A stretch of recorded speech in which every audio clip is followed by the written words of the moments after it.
Buenos días. En primer lugar, justificamos la ausencia del alcalde porque por temas personales no puede asistir al pleno, por lo tanto lo voy a presidir yo como primer teniente alcalde de este ayuntamiento. Comenzamos la convocatoria, la sesión ordinaria do pleno da corporación. Vamos a ver, que teño por aquí. De hoxe, xoves 25 de febreiro de 2016. O primeiro punto é a aprobación se procede do borrador da ata da sesión anterior, ata dos plenos ordinarios do pleno ordinario do 28 de xaneiro de 2016. Tiene que quedar sobre la mesa porque está confeccionada, pero faltaba la firma de la alcaldía y no se despachó en tiempo y forma.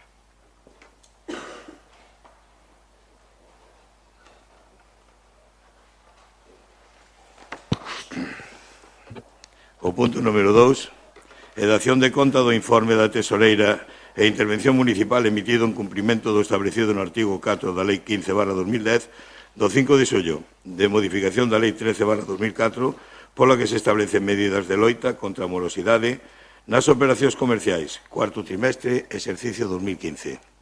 Como corresponde en cada trimestre, le corresponde al Pleno quedar enterado.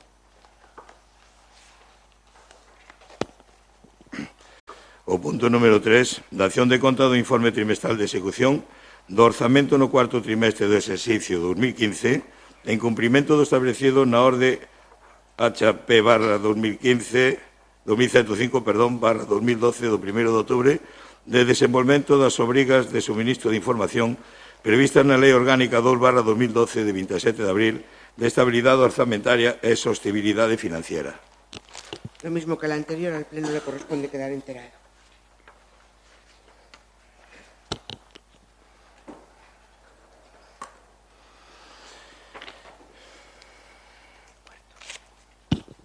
El punto número 4, a aprobación definitiva si procede a modificación da ordenanza número 41 de verquidos e do Servicio Municipal de Saneamento do Concello de Arteixo, que tras a modificación pese a denominarse ordenanza número 41 de verteduras e do Servicio Municipal de Saneamento do Concello de Arteixo.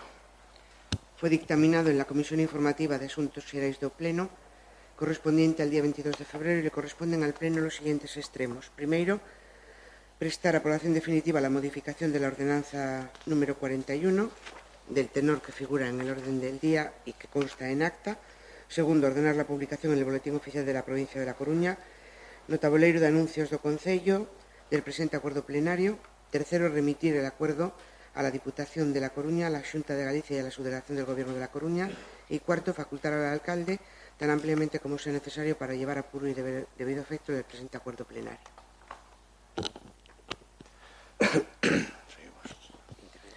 Intervenciones.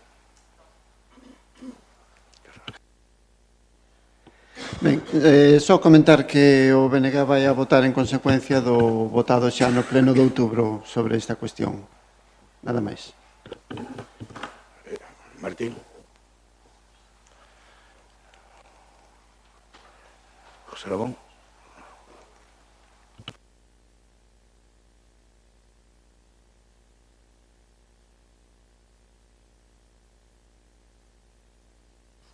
Procedemos a la votación. ¿Votos a favor? 19. Somos 18. ¿Abstenciones? Perdón. Ya me parecía. Abstenciones. 6.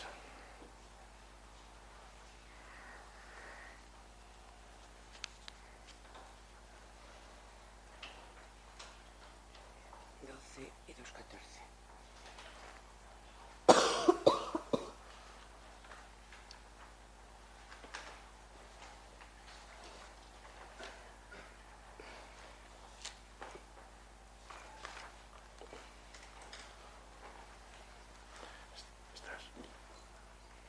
Somos 12 nosotros y 2, 14.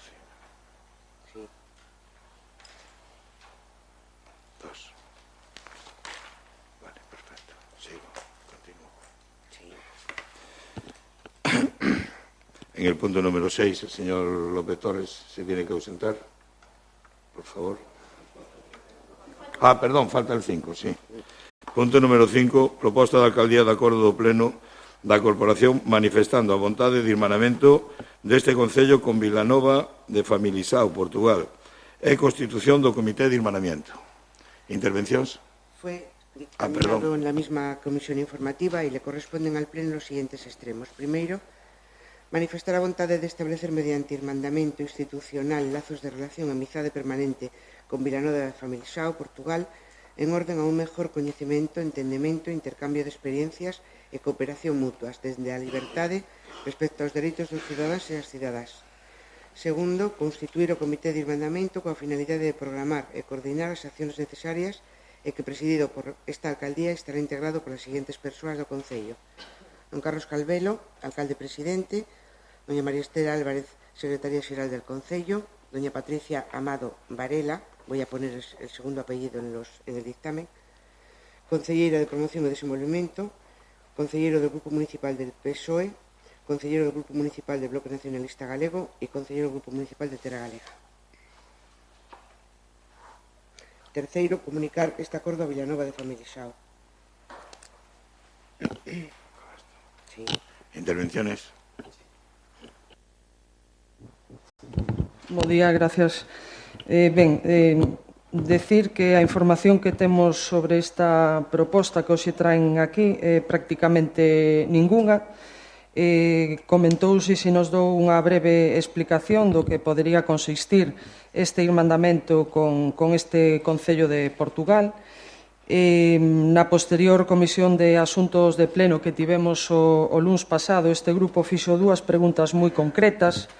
A primeira delas, que se nos informara de quen foi a iniciativa ou de onde partiu esta proposta de irmandamento, e a segunda pregunta tamén moi clara é que se nos informara sobre os contactos que din e que aparece na proposta da alcaldía, cando foron eses contactos, de que se falou neses contactos, se se chegou a plantexar que asuntos poden dar un sentido positivo a esta iniciativa. E a resposta que por parte do alcalde accidental se nos dou foi moi clara, que o que se levaba a pleno só era vontade, nada máis. Polo tanto, reiteramos estas dúas preguntas, que eu creo que son bastante simples para contestarnos, e rogaríamos que nos deran unha resposta clara e concisa neste pleno. Moitas gracias. Ben, ademais do que acaba de comentar a compañeira de Tega, nós desde o BNG non entendemos exactamente para que serven estes irmandamentos, non? Non sei se ou que beneficios poden traer para Arteixo, sociais ou económicos. Sin haber irmandamentos tamén pode haber políticas que leven, digamos, a compaxinar ou a complementar aspectos económicos ou de inversión ou de outro tipo, non? Mais ben parece algo máis ben político para que esta comisión poda ir alá, para que veñan os da alá pa aquí, e, bueno, sei que non queda ben, pero quizáis pois teña as consecuencias de pagar unhas cuantas papatorias e punto pelota, non? Donde están esos lazos fraternais? Con Portugal sempre tivemos lazos fraternais e culturais, temos a mesma lingua evolucionada de diferente maneira, e, por outro lado, os intercambios económicos e sociais, técnicos, científicos e educativos, como pon no informe, pois, bueno, pódense facer perfectamente sin irmandamentos políticos, non? Que eso é realmente o que ten, non? Nada máis.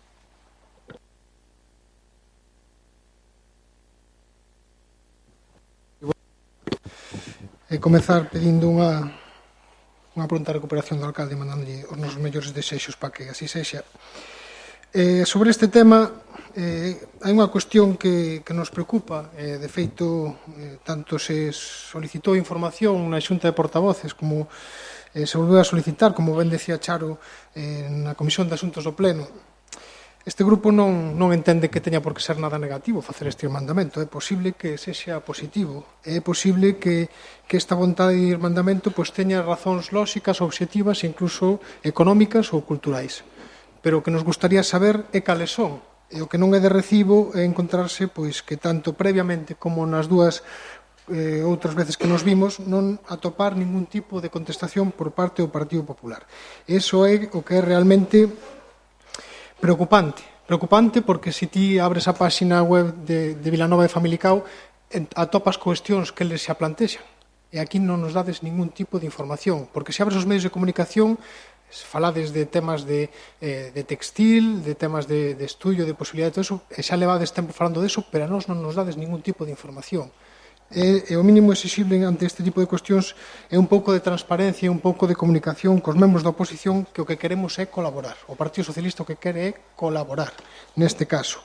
Entende que sí poden existir cuestións que nos unan con este Concello e entende que sí que se poden facer cuestións conxuntas tanto no ámbito económico con relación ao textil como tamén en relación a nivel cultural e outro tipo de cuestións que creo que poden ser objetivas, incluso porque non deso que se fala tantas veces con relación á Euroregión Galiza Norte de Portugal, que evidentemente por vía de contacto e conexión con este tipo de concellos se poden conseguir incluso hasta subvencións. Por lo tanto, sí existen posibilidades, pero o que quere este grupo é información, o único que pide é participar.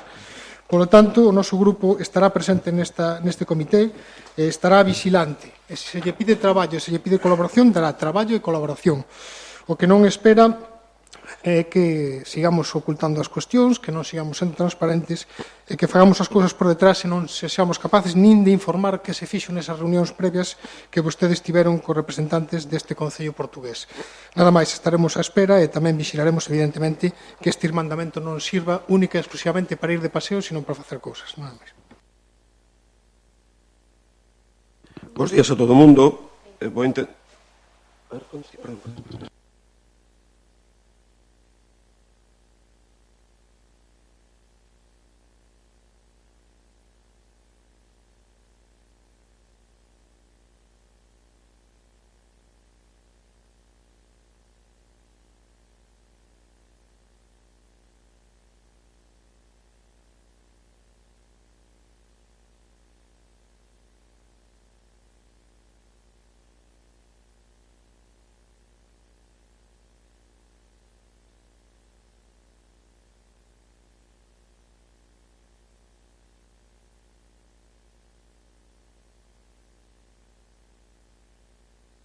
Ahora no? Sí? Vale. A ver, volvo a empezar daquela. Bo día a todos. Este proxecto de irmandamento entre o Concello de Arteixo e a cidade portuguesa de Vilanova xurde nun programa de irmandamentos entre administracións locais de Galicia e o norte de Portugal, que está levando a Agrupación Europea de Cooperación do Territorio de Galicia do norte de Portugal, o GNP, que é un axente dinamizador da interconexión para a Eurorexión. En decembro de 2014, a Dirección Xeral de Relacións Exteriores da Unión Europea e da Consellería da Presidencia da Xunta contacta con este Concello. Entonces fai de intermediario unha proposta. Está buscando un Concello que máis ou menos teña unhas características similares ao que pode ser Vilanova, que teña bastante referencia no textil, e daquela fan un chamamento aquí ao Concello de Arteixo e fan esa proposta. Vilanova, como sabedes, é unha cámara situada a mitade de camiño entre Braga e Porto, ten un tirón moi amplio de población e moi boas perspectivas de crecemento, basadas fundamentalmente no sector textil. Ali está, ademais, a escola de deseño textil máis importante de Portugal, que incluso teñen ca Universidade, ca Lusitania. Ten sobre 130.000 habitantes e o presidente, neste caso, Paulo Cuna, é o presidente do Consello Regional do Norte. Coincide tamén iso. En abril de 2015,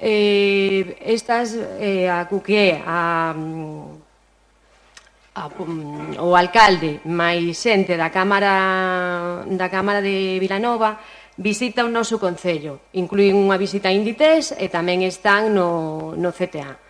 Ali un pouco que se fai é unha toma de contacto e comentan a idea un pouco a idea do irmandamento este.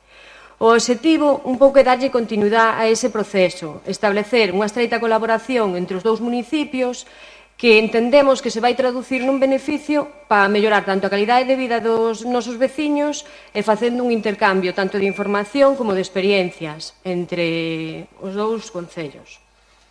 Dentro da cooperación, o que se pretende abarcar, pero bueno, que está así un pouco unha das ideas, sería promocionar as actividades económicas, que haxa proxectos de interés común, que poidamos mellorar e aproveitar as potencialidades endóxenas dos recursos e os proxectos que teñen as dúas comunidades con iniciativas e solucións comuns. Promocionar emprendemento, as asociacións empresariais, as institucións de educación, incluso facendo intercambios estudiantes, así como no ámbito da formación e cualificación dos recursos humanos, ben da administración pública local ou doutras administracións, que haxa unha colaboración.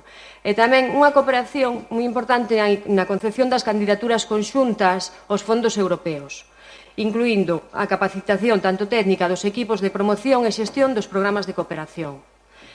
Insisto, o que estamos solicitando neste pleno é a vontade de irmandamento e a constitución do comité.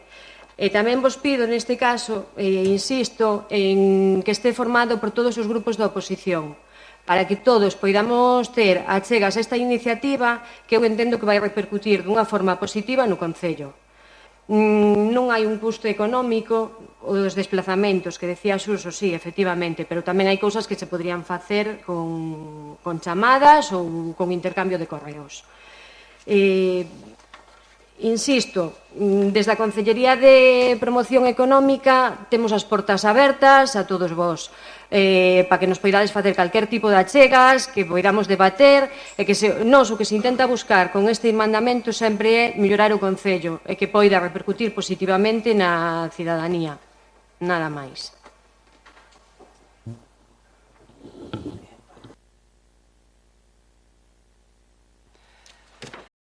Ben, a verdade é que foi aclaratoria a intervención da señora concelleira, porque dá a impresión de que non lle interesa excesivamente ao goberno do PP de Arteixo que valga para Arteixo. Dá a impresión de que todo vai enfocado cara a Inditex.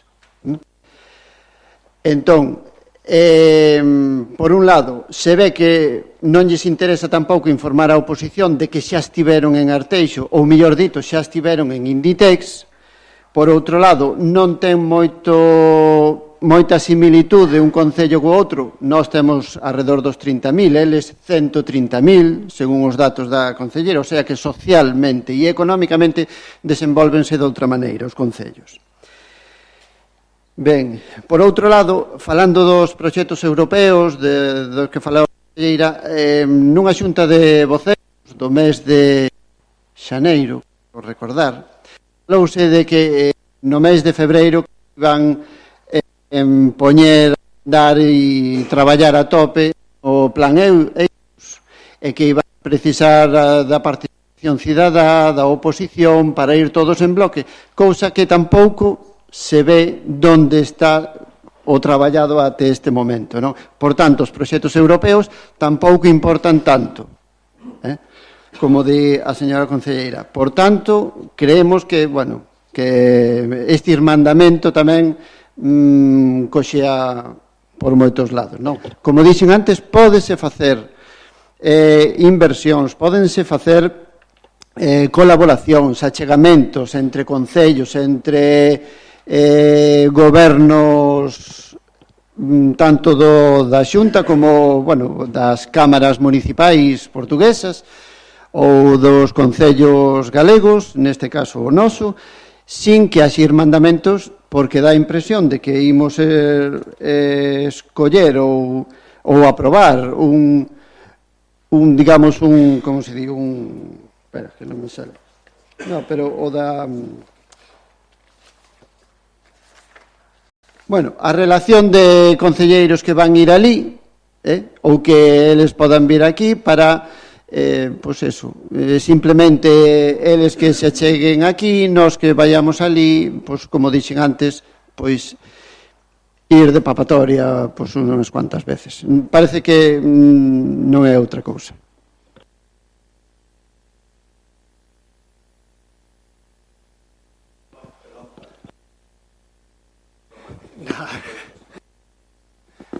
Me quería saltar. Unha cuestión, a ver, volvo a repetir a mesma argumentación ou na mesma línea. Dá unha sensación, a ver, eu creo que sí que se poden sacar cousas positivas, vou a ser sincero, e creo que ademais nun sitio onde teñen unha labor importante en canto ao mundo do textil e teñen un centro de formación importante, evidentemente, claro que poderíamos estar abrindo un campo que podría ser utilizable, que podría de ser algo moi útil para o noso Departamento de Promoción Económica, que creo, e volvo a repetir, como dixen en moitas ocasións, que ten ahora mesmo un déficit importante de traballo e de capacidade para facer cuestións, e creo que é algo que ademais pode observar calquer cidadán. E, polo tanto, todo o que sexa buscar vías de comunicación cun concello que ten este tipo de cuestións, xa estou votando de menos, por exemplo, porque non se fixo algún tipo de reunión coa Universidade, coa Xunta de Galicia con relación a temas de educación precisamente para buscar fórmulas, igual para traer aquí algún tipo de nexo, algún tipo de convenio con este tipo de entidades que teñen alá precisamente para favorecer cuestións que poidan ver derivadas do mundo do textil. Me contaba Ana que estuvo buceando no que fan neste sitio, por exemplo, son punteiros, parece ser, que nas máquinas que fabrican calcetines, que son punteiros e que fan un traballo excepcional. Por lo tanto, nos poden axudar a que o mercado industrial de Arteixo, que está parado e que, en certa maneira, está vindose abaixo, que apareceran novas iniciativas empresariais e industriais que complementasen o traballo que fai Inditex e que se fixesen outro tipo de cuestións. Por lo tanto, nós creemos que sí que existen posibilidades. Pero un escoitándoos dá a sensación de que é un traballo que ven desde arriba, que a Xunta de Galicia nos dixo que teñamos que hermanarnos con este concello, pero o facemos por obriga e non por iniciativa propia. E iso que me deixa un pouquiño apesadumbrado, non? Porque eu creo que debíamos ser nós os que colléramos este tipo de cuestións polos cornos e que fixéramos, a día de hoxe, tendo en conta que isto xa leva en funcionamento varios meses, non só unha serie de cuestións enumeradas que nos puxo a Xunta de Galicia encima da mesa nas cuestións que poderíamos ter hermanamento, sino que algo máis traballado con relación a xa cousas que poderamos estar facendo ou que vamos a facer no futuro con relación a este concello. Eu creo que volvo a repetir, que falla moita máis iniciativa en canto a materia de promoción económica e de emprego e de fomento da industria. Falei en moitas ocasións que falla involucrarse máis no tema europeo, no tema das iniciativas europeas que se poden conseguir subvencións. Estamos á espera de localizar que se fai nesa materia e creemos, ademais, e o dixemos en varias ocasións, que hai que dotar os funcionarios municipais de máis formación e de maior coñecemento deste ámbito para poder ejercer un bo traballo, porque temos unha línea de oportunidades moi boa na Unión Europea. Estamos esperando eso, e neso poden contar con nós precisamente para poder axudar en todo aquilo que vostedes poñan en funcionamento e no cual podamos botar unha mão. Evidentemente a iniciativa lles corresponde a vostedes dirixen a administración e vostedes teñen os técnicos. Nós única e exclusivamente temos a vontade política e temos o noso traballo como grupos políticos para apoiar e en tal caso buscar información ou buscar as propias iniciativas que teñamos para apoiar que isto valga para algo. Pero volvo a repetir, nós sí creemos que se poden facer cousas en relación a este irmandamento e tamén aproveitar incluso en outro tipo de cuestións como culturais, de lingua e cuestións así que tamén son importantes cun territorio que tamén é irmán e como decía o Concello do BNG, comparte a base da nosa lingua e, polo tanto, tamén se podría facer un bo traballo nese senso. Conten con nós, espero que vostedes conten con nós contamos con vostedes.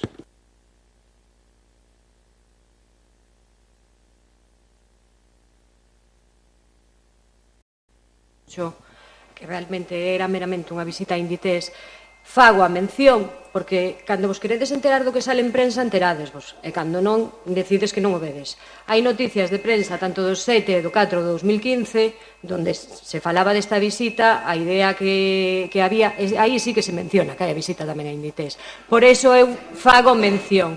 En ningún momento, estou intervindo eu, se non te importa, despois. Entón, quero recalcar eso, enterámonos cando queremos solo. Despois, outra das cousas que me decías que era unha imposición da Xunta, en ningún momento. Simplemente que a Xunta, neste caso, presidencia, a única que fai é de intermediario. Coméntano como yo podía comentar a calquera outro concello, me imagino. Aquí o que hai unhas similitudes, evidentemente, no textil, creo que é conocido por todos, que hai un tema, que neste caso é Inditex, que temos unha forza no textil. Eles, en este caso, Vilanova, tamén. Nós o que intentamos é aproveitar os coñecementos que eles teñen e incluso os nosos para poder facer un intercambio. Entendemos que é algo positivo para Arteixo e para eles. Despois, agradecer tamén, evidentemente, Martín, a proposta que estades facendo de colaboración, que é un pouco o que se está pedindo neste momento. Non o que, volvo a insistir, estáse pedindo unha vontade de hermanamento e a constitución do comité. O que eu estou pedindo é que haxa, no grupo político concretamente, o que estamos pedindo é que haxa unha colaboración pola vosa parte e daqui poidamos, en unha posta en común, que xurdan ideas de todos os grupos políticos e que o poidamos levar a cabo e que poida ser de cara a mellorar isto e que saian propostas. Así de sinxelo. Grazas.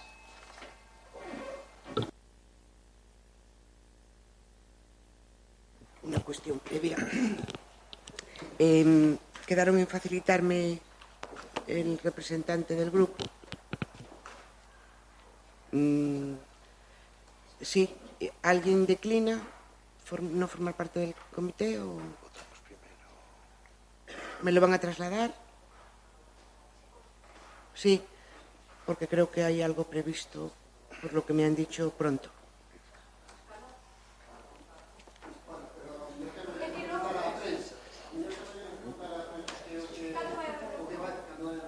No, a ver,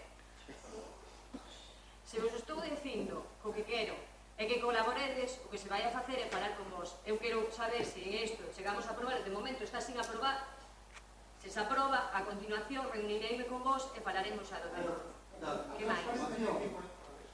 Como? Perdón. Sí, vale, iso...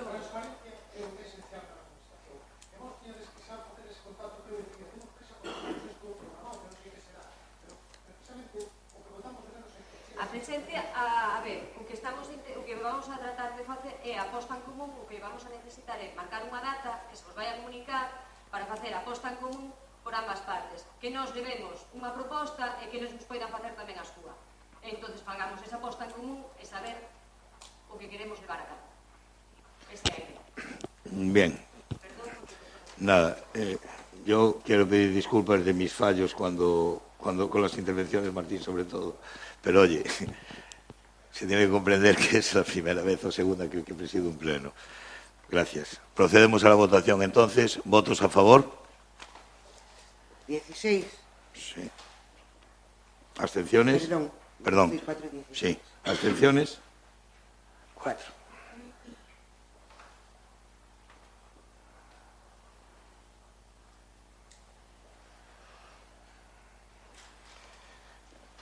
En el siguiente punto, el señor Torres se ausenta.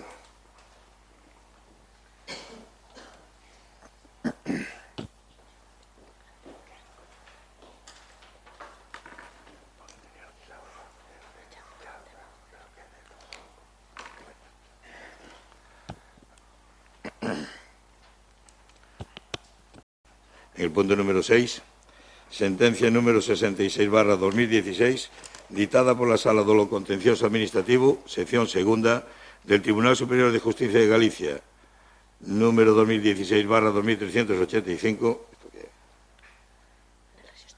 El registro de entrada, sí. En recurso de apelación número 4376/15, procedimiento ordinario número 119/13, interpuesto por la Cualia Gestión Integral de Agua, SEAD, acordos que procedan. Fue dictaminado en la misma comisión informativa del día 22 de febrero y le corresponden al Pleno los siguientes extremos. Quedar enterado del contenido de la referida sentencia, no recurrirla por ser conforme con los intereses municipales. Tercero, que por el letrado encargado de la dirección jurídica de este asunto se proceda a reclamar las costas procesales. Cuarto, dar traslado de la sentencia de este acuerdo a dicho letrado para que proceda según lo acordado. Y quinto, dar traslado a los departamentos de Obras, Contratación e Intervención.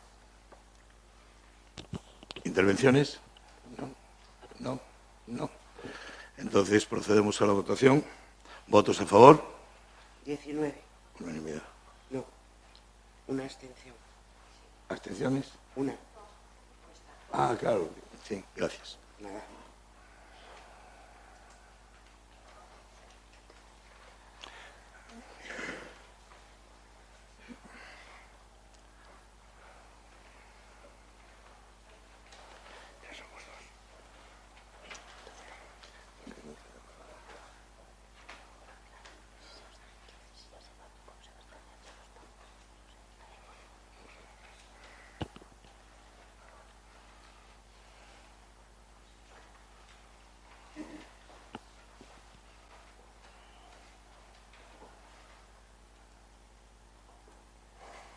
El punto número 7, moción presentada por el Grupo Municipal PSOE en relación a moción presentada por UGT Galicia e Comisións Obreras con registro de entrada 27 de xaneiro 2016, número 2016/1049.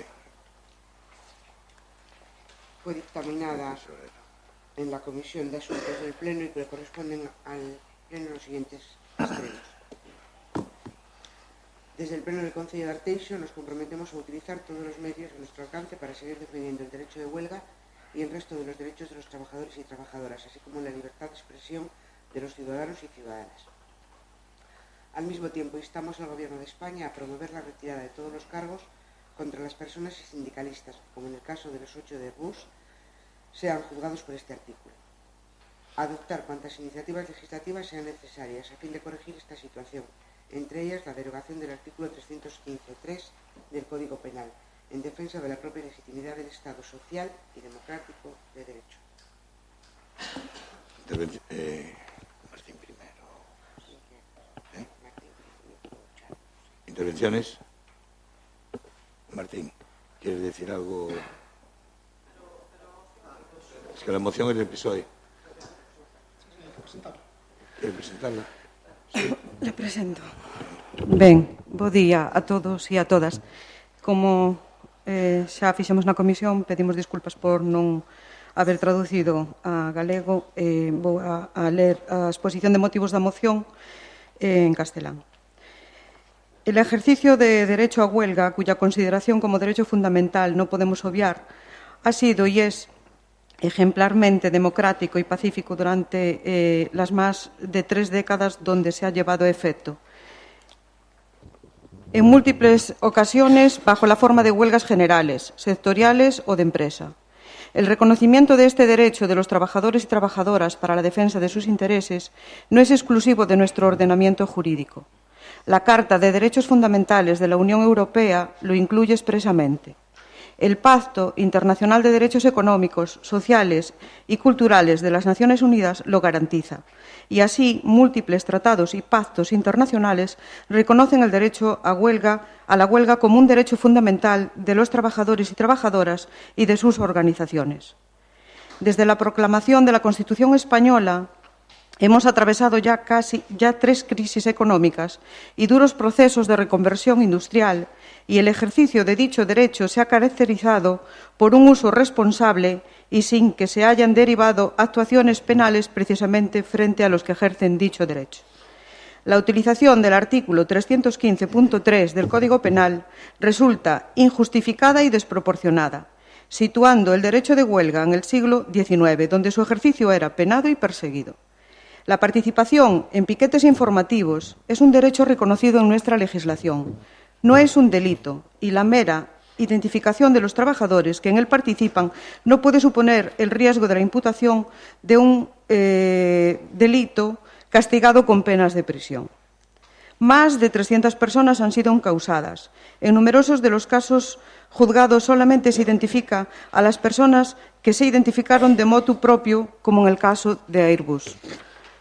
Hace pocas fechas, 8 sindicalistas de Airbus se enfrentaron a un juicio como si de delincuentes se tratase, acusados de un delito contra los derechos de los trabajadores y por el ejercicio de huelga, pidiendo para cada uno de ellos penas de prisión de hasta 8 años y 3 meses. Por todo esto, el Grupo Municipal Socialista de Arteixo presenta para su consideración y aceptación en el Pleno los siguientes acuerdos. Desde el Pleno Desde el Pleno del Concello de Arteixo nos comprometemos a utilizar todos los medios a nuestro alcance para seguir defendiendo el derecho a huelga y el resto de los derechos de los trabajadores y trabajadoras, así como la libertad de expresión de los ciudadanos y ciudadanas. Al mismo tiempo, instamos al Gobierno de España a promover la retirada de todos los cargos contra las personas y sindicalistas que, como en el caso de los 8 de Airbus, sean juzgados por este artículo. A dotar cuantas iniciativas legislativas sean necesarias a fin de corregir esta situación, entre ellas la derogación del artículo 315.3 del Código Penal en defensa de la propia legitimidad del Estado social y democrático de derecho.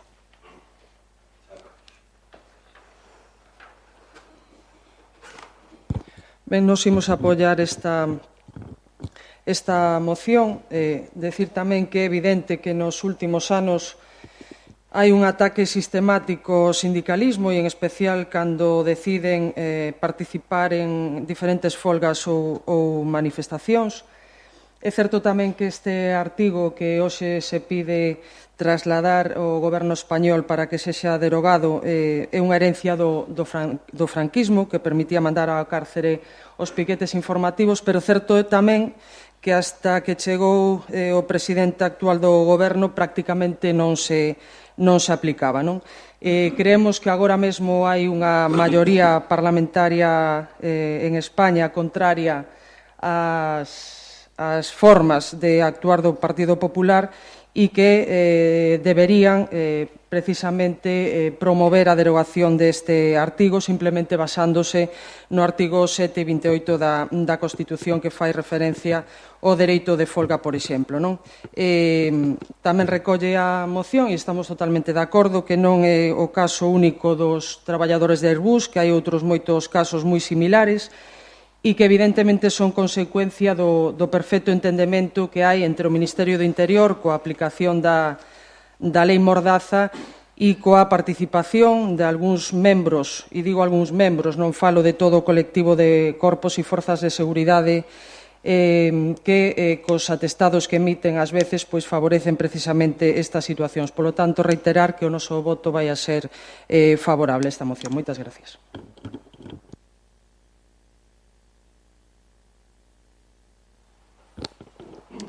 Ben, coincidindo basicamente no que dixo a compañera de Terra Galega, só comentar a maiores que estamos a favor do dereito á folga dos e das traballadoras alá donde se atopen, tanto na Galiza como en Madrid como na China popular, nada máis. Bos días a todo o mundo. Decir que nós tamén estamos a favor do dereito á folga. En Galiza, na China, donde sea, donde se atope. O único que aquí, como sempre pasa con estas cousas, as palabras levan ao engano e utilízanse términos que non son do todo preciso. Nadie está falando de que non teña dereito á folga, nadie está falando en contra dos dereitos dos piquetes informativos. O que está falando o artículo 315.3, e leo textualmente, que en actuando en grupo ou individualmente, pero de acordo con outros, coaccionen a outras persoas a iniciar ou continuar unha folga, serán castigados cunha pena de prisión dun ano e 9 meses hasta 3 anos e cunha multa de 18 meses a 24 meses. Se collemos a definición de palabra de coacción, que é onde está o intríngulo desta cuestión, a definición da Real Academia, que non invento eu, di forza ou violencia física ou psíquica que se exerce sobre unha persona para obligala a dicir ou facer algo en contra da súa vontade. Iso é o que estamos falando. Nadie está dicindo que non se informe nunha folga, nadie está dicindo que non se vai á folga, nadie está dicindo eso. O que estamos dicindo é que non se lle pode obrigar a xente a facer folga. O que non se pode dicir é que no caso, como houve casos, que se obrigaron a pechar empresas en contra incluso da voluntade dos seus propios traballadores. E iso é o que se regula, nada máis.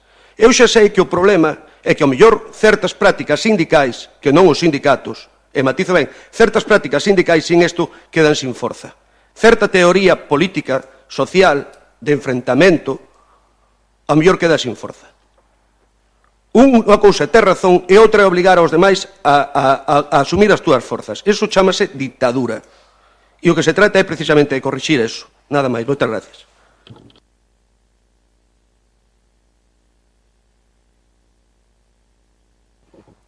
Ben, eu quería recordar, que non o fixen antes, que esta moción a trasladamos nós, pero que foi presentada por os sindicatos UGT e Comisións Obreiras. Non estamos a falar de sindicatos radicales, nin de xente que non sepa o que ten que facer, e estamos falando de representantes sindicales de moitísimos traballadores e traballadoras españois. Cabe recordar que este artículo do Código Penal é un artículo que procede de normas franquistas, digamos, non? É un artículo que dende 1995 nadie aplicou hasta que chegou ao goberno o señor Rajoy. E foi un artículo que se reformou o ano 2015 e o Partido Popular, con unha maioría absoluta aplastante, podería habelo derrogado sin ningún problema, e en vez de facelo, o que fixo foi aminorar as penas, que non significan absolutamente nada. É un artículo que se utiliza para intimidar os traballadores e as traballadoras que temos dereito a folga e temos dereito a reivindicar os nosos dereitos de traballo, e moito máis nestes últimos anos, onde se aplicou unha reforma laboral terrible para os traballadores e traballadoras. E vémonos coaccionados por empresarios que abusan do seu poder e nos someten, e non nos vemos apoiados polo goberno que debería ser quen velara por nós. E desde as institucións o que teñen que facer é velar polos traballadores e traballadoras e non sometelos nin intimidalos. Este artículo intimida aos traballadores a que saian á rúa a pedir os seus dereitos. E o goberno de Rajoy aplicou todos os seus movimentos nas forzas de seguridade e nos fiscales para criminalizar os sindicalistas, os delegados sindicales, e tomar isto como unha medida de chantaje contra os propios sindicatos. Este artículo aplicouse de tal maneira que en España ahora mesmo hai 300 personas encausadas por pedir os dereitos do seu traballo para eles e para os seus compañeiros. Pedimos que se derogue xa e, por tanto, o piden tamén os sindicatos e o Partido Socialista tamén o pide.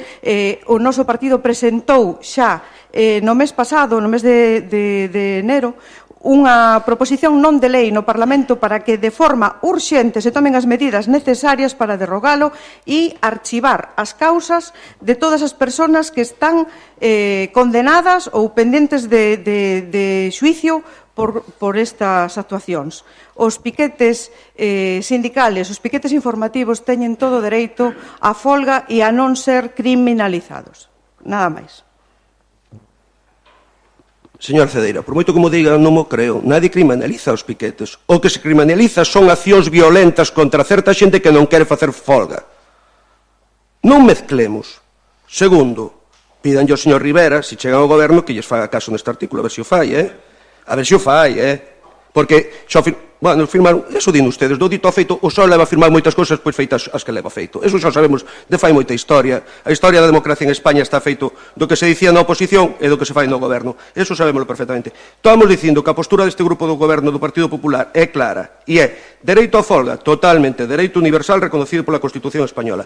Dereito a que o individuo se sume voluntariamente ou non á folga, tamén reconocido.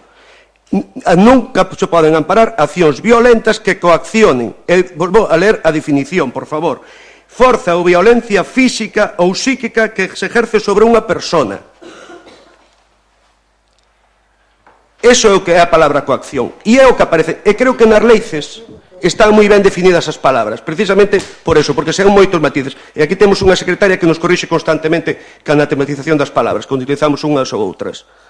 Entón, por favor, o que estamos falando é dereito á folga, totalmente. Dereito a informar sobre os motivos da folga e todo máis, sí. Obligar a alguén a sumarse á folga con accións violentas, físicas ou psíquicas que coaccionen a esa persona? Non. E iso é o que di este artículo. Por iso o noso voto vai ser en contra. Moitas gracias. Perdón, procedemos a la votación. ¿Votos a favor? 8. ¿Votos a favor? Sí. Votos en contra? 12.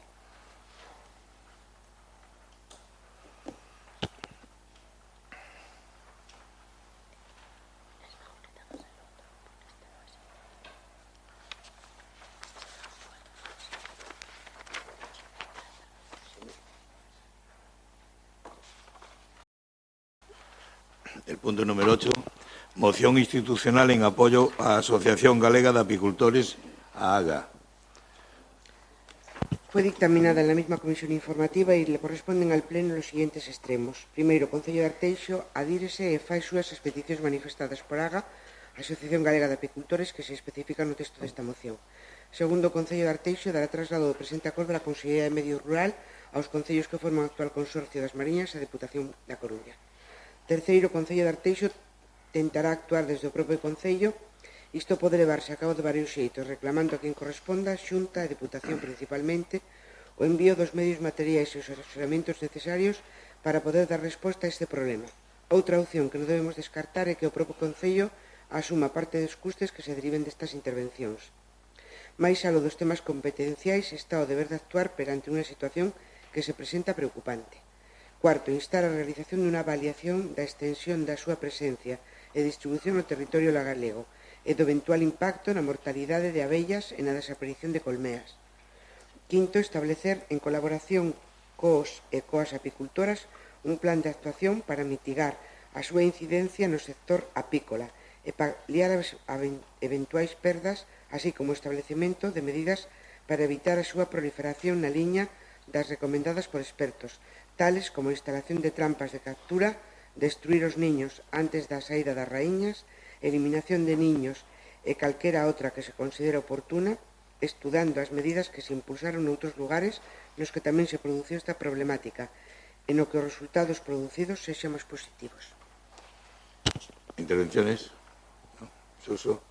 Martín?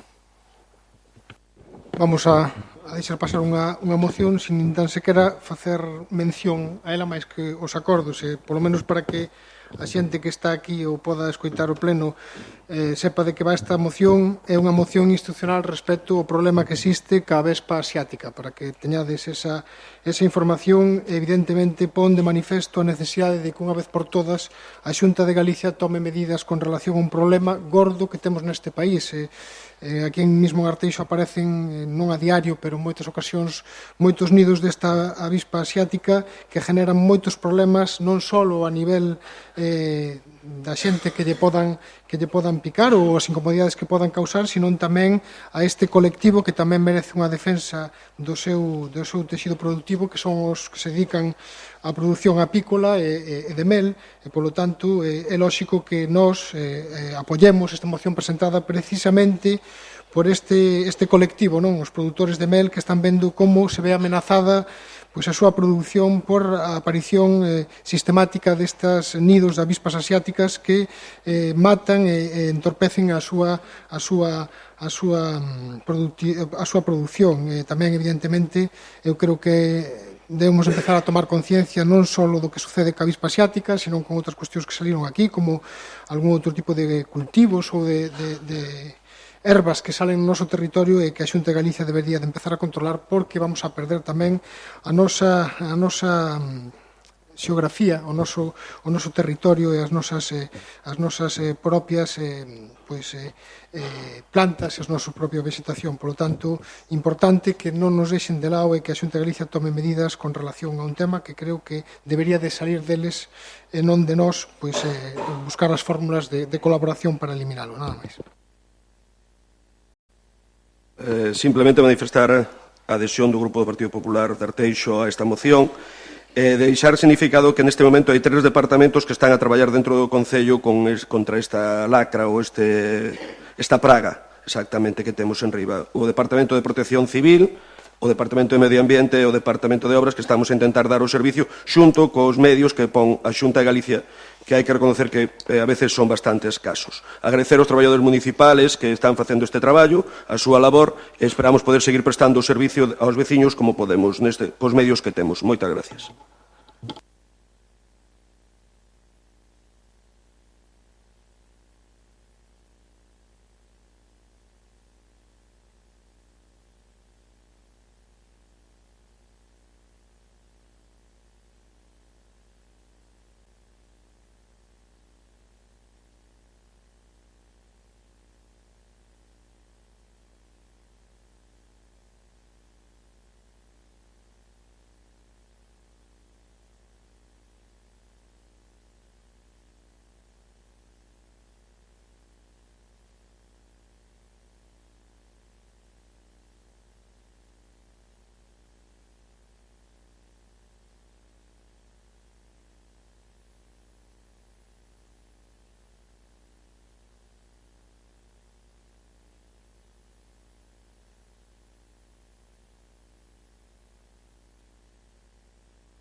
que cesen as persecucións contra os e as activistas saharauis de dereitos humanos, a que libren aos presos políticos saharauis e esclarezan o destino de máis de 400 personas saharauis desaparecidas. Cuarto, instar ao Estado español a que asuma a súa responsabilidade histórica e traballe activamente dentro da Unión Europea e aproveite a súa presencia en el Consello de Seguridade de Nacións Unidas para que a MINURSO vea ampliado o seu mandato a vigilancia dos dereitos humanos no Sáhara Occidental. Quinto, reafirmase no seu compromiso de traballar tanto nos campamentos de población refuxiada en Tinduf, Arxelia, como nos territorios legalmente ocupados por Marrocos, como mostra do apoio maioritario da sociedade á lexítima loita do pobo saharaui pola súa liberdade. Sexto, agradecer sinceramente a colaboración desinteresada e a xenerosidade dos cidadáns e as cidadás que fan posibles proxectos de cooperación co pobo saharaui, tales como a Caravana pola Paz, Vacaciones en Paz, etc. Intervenciones.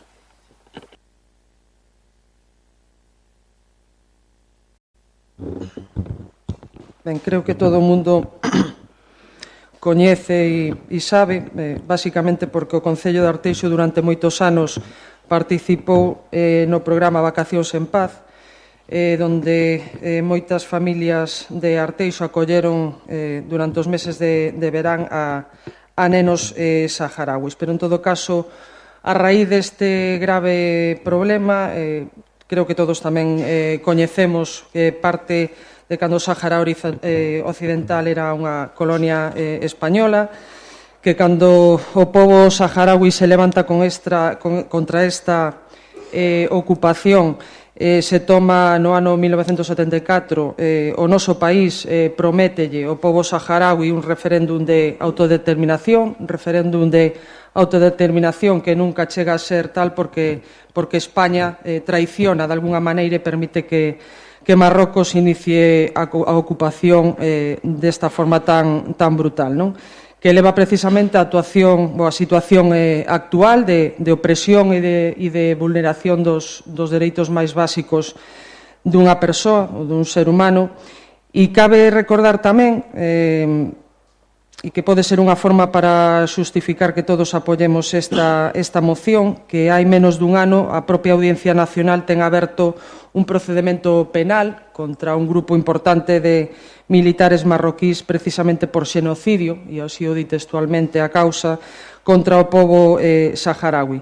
Polo tanto, creo que debemos ser xustos e xenerosos, como di o último punto da moción que propón a Asociación Solidaridade Galega co pobo saharaui, e debemos aprobar unánimemente esta moción para que todas aquelas autoridades que ata día de hoxe miran para outro lado poidan chegar a unha solución xusta deste conflito que tanto dano está causando ao fin e ao cabo a persoas, non? Polo tanto, reiterar, como decía ao principio, o noso apoio a esta moción.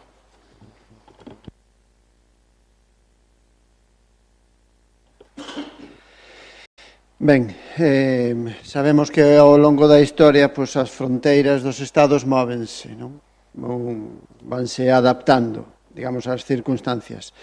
Pero os que permanecen sempre son os povos, e son estes os que teñen o dereito a ser libres e decidir o seu futuro. Eu creo que con estas palabras xa resume perfectamente unha a nosa intención de voto e outra o que di a moción. Nada máis. Sí, facer un mea culpa, que a veces nesto da política tamén é importante, porque é certo que un pobo como o saharaui, que quero recordar que nalgún día foi territorio español, e que nalgún día os deixamos o seu albur, e o deixamos nas maus precisamente do Estado marroquí, que non lle está dando precisamente un trato correcto dentro dos seus dereitos humanos e os seus dereitos como pobo, mostrar un mea culpa precisamente porque tamén os propios gobernos do noso partido creo que non estiveron á altura do que esperaban de nós, pois un pobo irmán como é o pobo saharaui, que esperaba polo menos que se respeten os seus dereitos humanos e que se respeten tamén os seus dereitos tamén manifestados precisamente pola ONU nos dereitos de autodeterminación que ten este pobo. Evidentemente non vamos a confundir estes dereitos de autodeterminación con outros, pero evidentemente hai que poñer en solfa isto e facer un mea culpa, apoiar unha moción que eu creo que é correcta e que deberíamos apoiar todos, e tamén solicitar e pedirlle ao Concello que siga colaborando con este tipo de entidades como a Solidaridade Galega co pobo saharaui, que fai unha labor importante. Creo que moitos concellos de Galicia están colaborando con este tipo de entidades precisamente para axudarlles na mala situación na que viven en cuestións como, por exemplo, o tema das vacacións solidarias que se fai cos nenos deste territorio, que fan que teñan oportunidades nos nosos concellos que no seu non están tendo. Por lo tanto, o noso apoio a unha moción e tamén unha tirada de orellas a todos os gobernos que houve hasta ahora na democracia española, pedir que polo menos traballen porque se respeten os dereitos humanos e que se cumplan as cuestións que se poñen de acordo nas Nacións Unidas e que despois o mundo occidental nos pasamos a veces polo forro. Nada máis. Ben, desde o Grupo de Goberno do Partido Popular de Arteixo estamos, digamos, en recoñecemento total ca solidaridade con este pobo que o está a pasar mal. Creemos que é un problema de xeopolítica moi complexo, xa sabemos que grandes supernacións que están aí con seus intereses minerais, etc. Todo xeopolítica que poderíamos pasar anos explicándonos. O que é triste é que hai nenos, hai persoas e hai xente que está a sufrir toda esta situación. Desde aí manifestar todo o noso apoio. O único que nós, se non votamos a favor, non é por eso que estaríamos totalmente de acordo, sino que sempre este tipo de iniciativas o que nos preguntamos é para que sirven. Se decimos que si tiveramos a función legislativa ou pudiéramos facer algo en todo isto, pero o que nos piden realmente, como neste Concello, que é o que podemos facer? Pois o que podemos facer pouco máis é o que di Martín, ou o que podemos facer a título individual, que é coller nas nosas casas ou nós desde o Concello organizar con estas asociacións pouco máis. Ora, este tipo de declaración realmente para que sirven? Iso é a miña dúbida. Para que sirve que aquí e tal? Penso que a reformulación desta iniciativa estaría perfecta, donde nós mostramos todo o noso apoio ao pobo, donde nós queremos que teñan unhas condicións, desde logo, que non se permita ningún tipo de asesinato, nin ningún tipo de preso político na cárcel, nin ningún tipo de cousa desas, e que por fin se consiga unha solución que ensea a este problema que leva xa casi 50 anos en riba. Nada máis. Moitas gracias.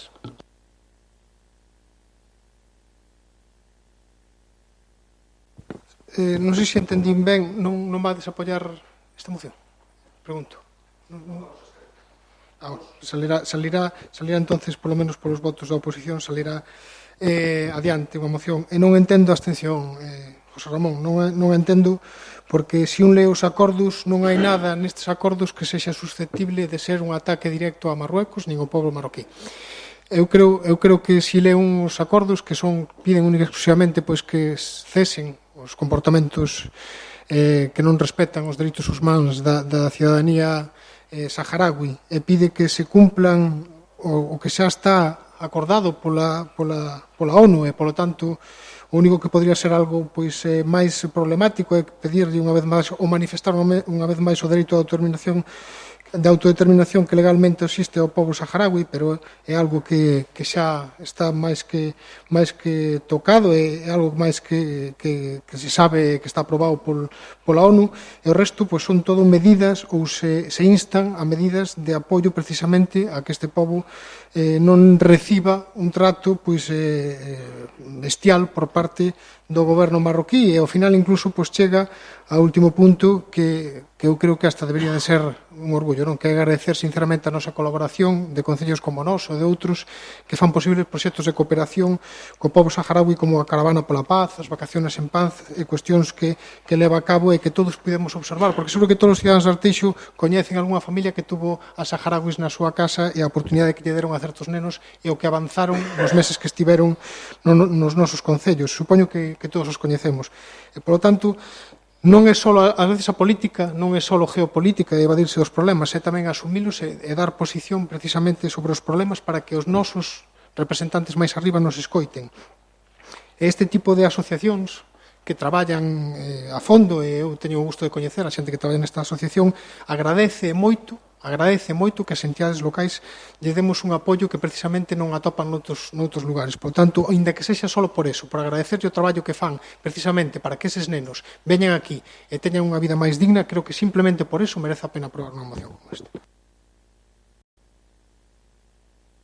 Eu sinto explicarme tan mal, ou é que a mellor non me escoitaches. Eso mismo dixen eu, estamos agradecendo.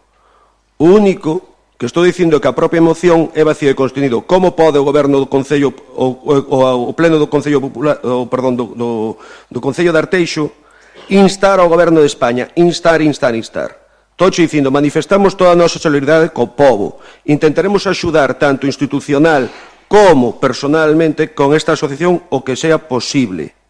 Vale? E non queremos que siga esa situación. Hasta aí é o que estamos de acordo con esta. E manifestamoslle todo o noso apoio. Ora, o que estou en contra é facer unha moción e apoiar unha moción que é xenérica ao Concello, á Diputación e ao Parlamento. Home, non é o mesmo un Concello, unha Diputación ou un Parlamento. Que se fan unha moción para os Concellos, estamos de acordo. E se nos piden unha colaboración ao Concello, ben sea para as caravanas, ben sea, encantados, estudiar os servicios sociais e todo eso, estaremos encantados de colaborar. Ora, decir que sí, porque sí, non. Proba delo é a abstención. O que estamos permitindo precisamente é o voto. O que estamos é dicindo, fagan ustedes, por favor, unha moción que poida ser utilidade práctica para un concello directamente e nós estaríamos encantados de acollela. O que non aceptamos é un palleiro de palla sin limpar. Moitas gracias.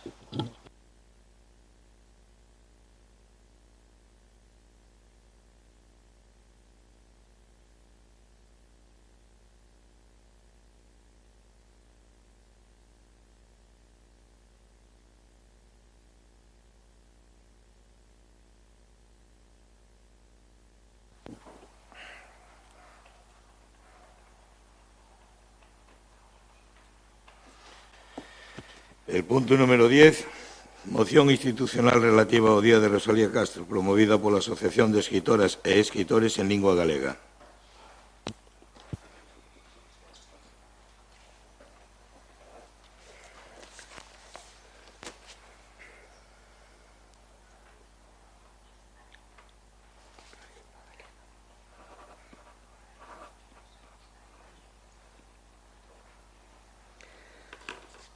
Fue dictaminado en la misma Comisión de Asuntos Generales y que le corresponden al Pleno los siguientes extremos. Primero, declarar el 24 de febreiro Día de Rosalía no noso Concello. Emprender e apoiar a realización de actividades de promoción da obra da nosa escritora que implican ao conxunto dos veciños e veciñas do noso Concello o 24 de febreiro, data recollida oficialmente pola Consellería de Cultura no seu calendario do libro e da lectura. E realizar unha lectura pública da obra rosaliana nun lugar destacado do Concello, na que o alumnado dos centros escolares e persoas destacadas pola súa actividade cultural teñan o papel protagonista.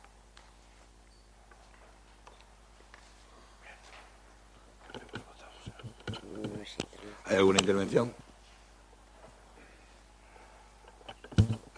Sí. Sí, dá a sensación de que cando un chega a acordos con vostedes, co Partido Popular, chega a acordos cun saco ou cunha pedra que atopa polo camiño. Isto se presentou nunha xunta de voceiros de fai 2 semanas. 2 semanas. Se aprobou e se dixo que a moción do Partido Socialista se facía institucional porque estábamos todos de acordo. Inmediatamente a tomamos en consideración, teñen vostedes 2 semanas para levar a cabo os acordos que aquí se nombran e non levan a cabo absolutamente nada no día de onte. Vostedes saberán o que fan, vostedes saberán o grado de credibilidade que teñen polo menos con nós. Xa non sei nos cidadáns no grado de credibilidade que teñen, pero con nós é moi elevado.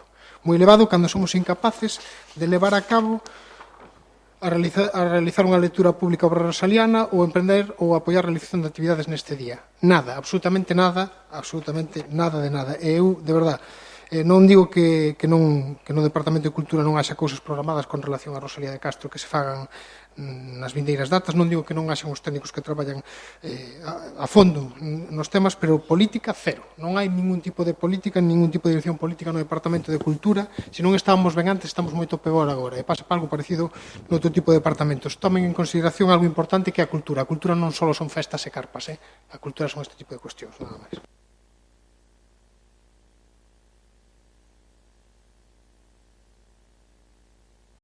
Hola, buenos días a todos. Decir, Martín, que cultura me parece un pouquiño forte pola túa parte, é unha opinión túa moi respetable, vale? O que si che podo decir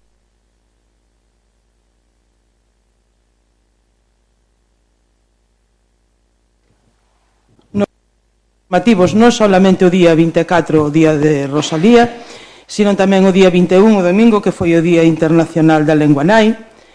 Hai láminas expoñendo a vida e a obra de Rosalía na Biblioteca Central, hai unha exposición de libros, hai tamén, lógicamente, de Rosalía, hai dípticos, vaise facer xa dixen outro día na comisión, un concurso de poesía para os nenos entre 8 e 12 anos. Decidiron os técnicos celebrar, centralizar todo, digamos, un pouco máis no mes de abril, porque é o mes do libro, pero, bueno, de aí a decir que non se fai nada, bueno, pois, mira, é unha opinión túa, pero, bueno, estamos abertos a que, desde logo, a que a calquera aportación que poidas facer, estamos encantados de recibila. Moitas gracias.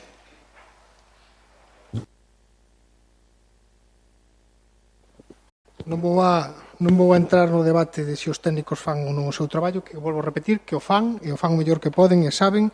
Evidentemente, o Departamento de Cultura ten o seu traballo realizado e creo que fai cuestións, ademais, moi interesantes e moi vistosas e moi importantes de cara, sobre todo, a nosa xuventude e tamén os nosos maiores. O que estou dicindo é que non hai dirección política, que é o que me refiro, que non son vostedes capaces, nin tan sequera, de coller esta moción de fai 2 semanas e aplicala. Non son capaces nin deso. E xa sei que eso podría trastocar e pode trastocar o traballo dos técnicos e que teñen que facer outro tipo de cuestións, pero neso funciona, con eso funciona a política, porque cando un se compromete a algo, e unha moción que se declara institucional é o compromiso por parte do goberno de asumilo, se fai. É algo simple, non era tan complicado poder organizar no día de onte unha lectura pública onde se pidiera colaboración aos colexios, onde se pidiera colaboración a profesionais precisamente do mundo da cultura e onde se fixese algún tipo de actividade. Era un simple xesto, porque ao final nombrar o día de Rosalía o día 24, independentemente do día do libro, independentemente do mes de non sei que, independentemente de todo o que haxa, é un honor precisamente para esta escritora en lingua galega e lingua castellana tamén, que tanto nos deu a un país como o noso e tanto aportou para o noso idioma e para a nosa cultura. Por lo tanto, se vostedes non son capaces de cumplir nin sequera os acordos que chegan, que vamos a esperar de outro tipo de cuestións? Esa é a cuestión. Que tipo de que vamos a esperar nós se non cumplen absolutamente nada? Se cando dicimos e votamos unha moción, cando saímos por aí por esa porta, olvidouse. Eso é a miña desilusión, ver que con vostedes é moi difícil chegar a acordos porque non os cumplen, non sei se porque non queren ou máis ben porque non poden, que creo que me dá esa sensación precisamente en relación a este tema. Eu, de verdad, estaría encantado de poder facer o seu traballo, encantado. O Gallá tuvera a maioría, pudera gobernar para dirixir o Departamento de Cultura e facer cousas. O Gallá, o que pasa é que lle mandaron a vostede os cidadáns, e vostede é a que ten que demostrar que fai xestión nese departamento. Volvo a repetir, se nos deran a nosa posibilidade, estaría encantado de poder facer un traballo non só o que fan os técnicos, sino tamén político, precisamente para mellorar e facer maiores cuestións e de mellor forma no seu departamento, nada máis. Bueno, simplemente dúas cousiñas. Cando tuvemos a moción foi o mércores pasado. O mércores pasado, que foi cando decidimos institucional na Xunta de Voceiros, Martín. O mércores pasado. Foi o mércores pasado na Xunta de Voceiros que decidimos declarala institucional. Estamos falando dun acto que produciuse onte. Xa había unha programación e xa había uns feitos. Co cual, primeira cousa. E segunda parte, que é a miña crítica, se mo permite, ao seu discurso. A expresión grado de credibilidade ante os veciños. Pois mire, temos bastante máis que usted. A maio nos remitimos, Aquí hai 13. Aí hai 4. Bastante máis. Que quere que lle diga? A xente confía máis en nós que ustedes. Moitas gracias.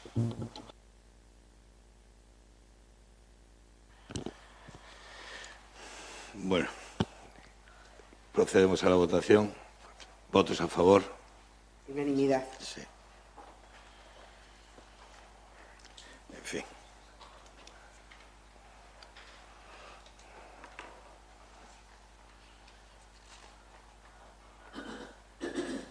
El punto número 11, moción presentada por el Grupo Municipal PSOE, con registro de entrada número 2016/2111, relativo ao empleo vinculado a nosa industria e ao Porto de Lagosteira.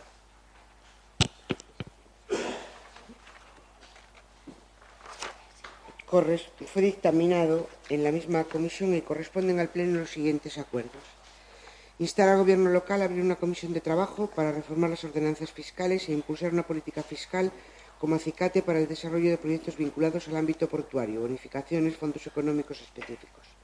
Instar al Gobierno local a realizar un estudio sobre la situación industrial de Arteixo, sus fortalezas y debilidades, así como crear un órgano de gestión pública o mixta para el desarrollo industrial que respalde de proyectos empresariales estratégicos para nuestro ayuntamiento. Instar al Gobierno local a incluir en los presupuestos 2016 una partida específica de becas para apoyar la formación dirigida a los proyectos del entorno portuario, prácticas FP, doctorado, prácticas de dirección de empresas portuarias, prácticas ámbito petroquímico, pesquero, becas proyectos de innovación, empresas del mar. Instar al Gobierno local a incluir en la oferta formativa del Centro Municipal de Empleo cursos de formación ocupacional y mejora de la empleabilidad en colaboración con las empresas de distintos sectores portuarios: pesca, distribución, exportación, logística, ocio, turismo. Instar al Gobierno local a incluir el desarrollo de proyectos económicos y de innovación vinculados a las empresas portuarias en el EDUS. Instar al Gobierno local a mejorar y ampliar los ámbitos de cooperación y colaboración entre las áreas urbanas de Ferrol y A Coruña y promover la cooperación entre ambos puertos, la Universidad de A Coruña, el tejido empresarial y las administraciones. Instar a la Xunta de Galicia a la definición de un cronograma para la finalización de las obras de construcción del polígono de Morás y la búsqueda de acuerdos para vincular su desarrollo al puerto de Langosteira. Instar a la Xunta de Galicia a negociar con nuestro Gobierno local un nuevo mapa de la formación profesional en nuestro ayuntamiento, con la inclusión de ciclos formativos relacionados con la industria existente y la actividad portuaria. Y, por último, instar al Gobierno del Estado para que realice la inversión necesaria para la finalización de las obras de las infraestructuras del puerto de Langosteira y sus accesos, así como la aceptación de la propuesta de nuestro ayuntamiento para construir un nuevo acceso a la autovía del puerto en la parroquia de Suevos, que preste servicio a los vecinos y a las empresas de esta zona. Sí, Charo. No, la tengo que presentar. Ben, as mocións non deixan de ser intencións que os grupos poñen encima da mesa precisamente para que logo traballen aqueles que teñen a capacidade de gobernar, porque son os cidadáns o que lles deron esa posibilidade precisamente coa súa confianza que se pode perder. Torres máis altas caeron, José Ramón.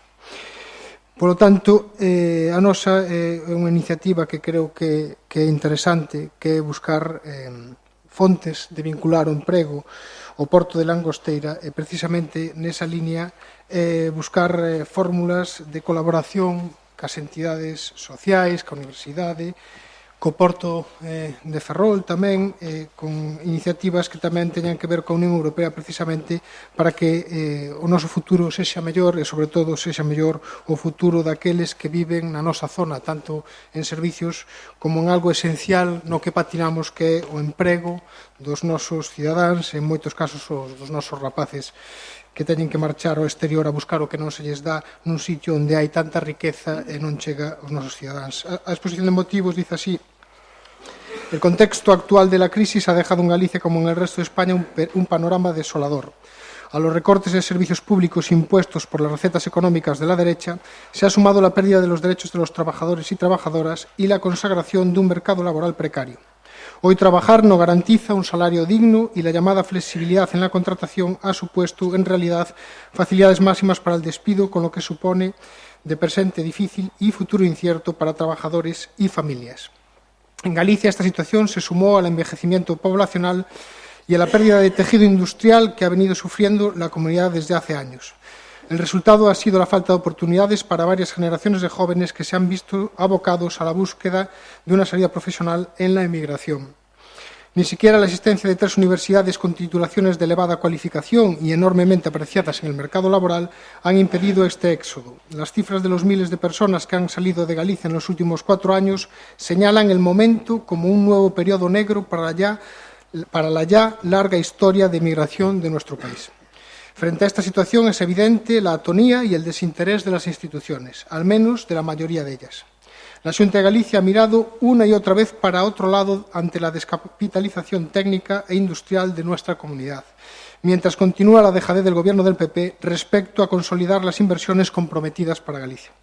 Tampoco parece que los llamados emergentes hayan prestado mucha atención a la necesidad de poner en marcha medidas de dinamización económica, respaldo a la innovación y apoyo a la reindustrialización, quizás porque el discurso de la rebeldía no resulta suficiente para atajar las dramáticas consecuencias que esta situación tiene para el futuro de nuestros trabajadores. Desde el Partido Socialista pensamos que aún hay oportunidades para evitar que esta sangría laboral y demográfica sea definitiva y para impulsar en nuestros entornos más dinámicos acciones que ayuden al tejido empresarial a desarrollar productos innovadores y crear empleo de calidad, para apoyar oportunidades para una economía sostenible, generadora de valor añadido y que apueste por el talento y el conocimiento como herramientas para nuestro presente y nuestro futuro. Los campus universitarios, la existencia de una potente iniciativa empresarial en distintos sectores productivos, una adecuada formación de cuadros medios y altos de áreas técnicas y la finalización de algunas infraestructuras de primer nivel nos permiten afirmar que es hoy posible generar empleo de calidad y preparar nuestro tejido económico para los retos del corto y medio plazo. Desde la economía gallega es innegable la trascendencia del ámbito Coruña-Ferrol y dentro de ella la del Ayuntamiento de Arteixo. Si la AP9 señala el eje de mayor desarrollo económico y social de la comunidad, esta zona en concreto reúne algunos de los elementos de mayor pujanza. Empresas generadoras de valor añadido, proyectos vinculados con las tecnologías más avanzadas, firmas líderes mundiales y una interesante diversificación productiva permiten contar con una base empresarial dinámica y capaz. La UDC aporta una excelente formación en sectores punteros o tradicionales y las comunicaciones, a pesar del retraso de algunas esenciales, AVE, aeropuerto intermodal, terminará conformando un área accesible pese a su ubicación periférica. Pero sin duda es la existencia de los 2 puertos exteriores, aún por completar en sus dotaciones y accesos, lo que dota de una enorme potencialidad a Arteixo y a toda el área Coruña-Ferrol, lo que nos permite reflexionar sobre las oportunidades de futuro respaldando la actividad portuaria, abriendo nuevos mercados y apoyando la innovación aplicada a estas empresas. Si bien recae sobre las autoridades portuarias la responsabilidad de ordenar y gestionar ambas dársenas, no cabe duda que las restantes administraciones pueden y deben poner en marcha acciones que redunden en un mayor dinamismo del entorno portuario y faciliten la creación de empleo de calidad alrededor de estas infraestructuras. En ese sentido, los gobiernos municipales tienen herramientas fiscales, presupuestarias y de gestión suficientes para constituirse en apoyos para este tejido económico portuario.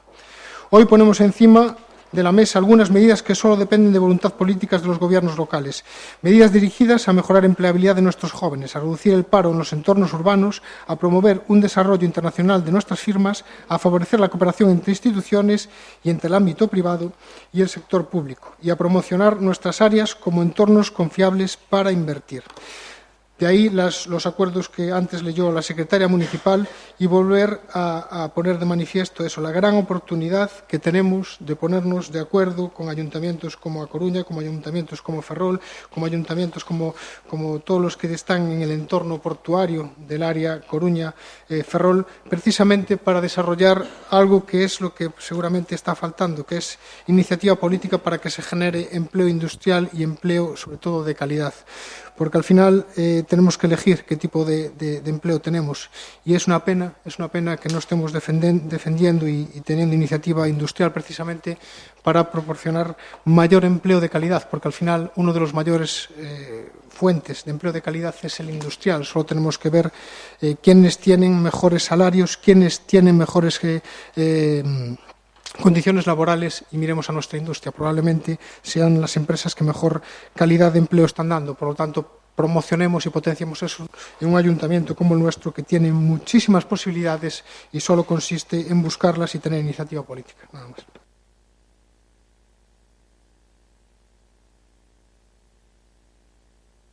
Bueno, decir sobre esta moción... no, por eso...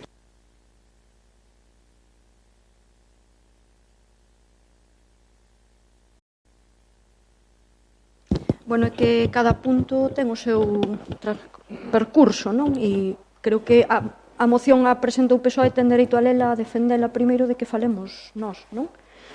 En todo caso, ten solución todo, non pasa nada. No, pero non hai que pedir desculpas. Pido disculpas porque, oye, yo pensé que os habíais abstenido de la primera intervención, porque yo pregunté a Charo, me dijo que no, vosotros me habéis dicho que no, y efectivamente... Todo ten solución, menos a morte, desgraciadamente. Entón podemos... Para algunha xente, sí. Sobre todo que non decide libremente, non? Sí, nada. Imos ver, eu non vou entrar na exposición de motivos porque, bueno, daría para un debate moi amplio, devagar e seguramente bastante convulso, non? Por algunhas cuestións que se falan aquí, non? Mais emprego de calidade é unha palabra que, bueno, que nos pode chamar a todos a atención. Eu teño dúbidas de se existen xa moitos empregos de calidade incluso para a xente que está moi formada, non? E que ten que irse, efectivamente, afora a traballar, pois, no que sexa tamén, non? Que moitas veces vendennos o que van facer afora cando emigran forzosamente como unha solución importante e o que é un traballo tamén en réximen de escravismo, non? Estamos formando unha xeneración de xente moi preparada, efectivamente, que se está tendo que ir traballar a Alemania, a Francia e tal, tamén por 400 e 500 euros, tamén podemos decilo, non? Pero, bueno, no tema que nos ocupa aquí, non? Imos ver, hai unha serie de propostas aquí que foron reflexadas nas propostas, reitero a proposta outra vez, que o BNG lle trasladou ao Goberno Municipal no mes de setembro para negociar os orzamentos famosos dos que dende aquel día non sabemos absolutamente nada, como é o tema das becas en empresas para estudantes tanto de ciclos de FP como estudantes universitarios en diferentes empresas, non son as vinculadas ao porto exterior.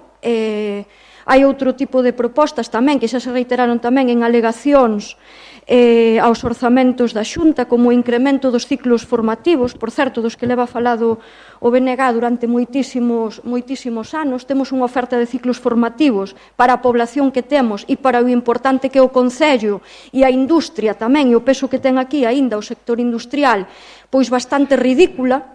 Non hai, por exemplo, nada vinculado. Antes falábamos do tema do textil. A min pareceme que podemos dar aquí grandes discursos sobre os irmandamentos que podemos ter con outros concellos de Portugal, non? Pero non somos capaces, nin siquiera, de que en Arteixo existan ciclos formativos vinculados á industria textil. É dicir, que os nosos rapaces e as rapazas non se teñan que desprazar a Coruña, a Santiago ou a Ordes para estudar cuestións que deberían de poder estudarse aquí, porque temos a industria textil efectivamente máis potente que hai hoxe no mundo.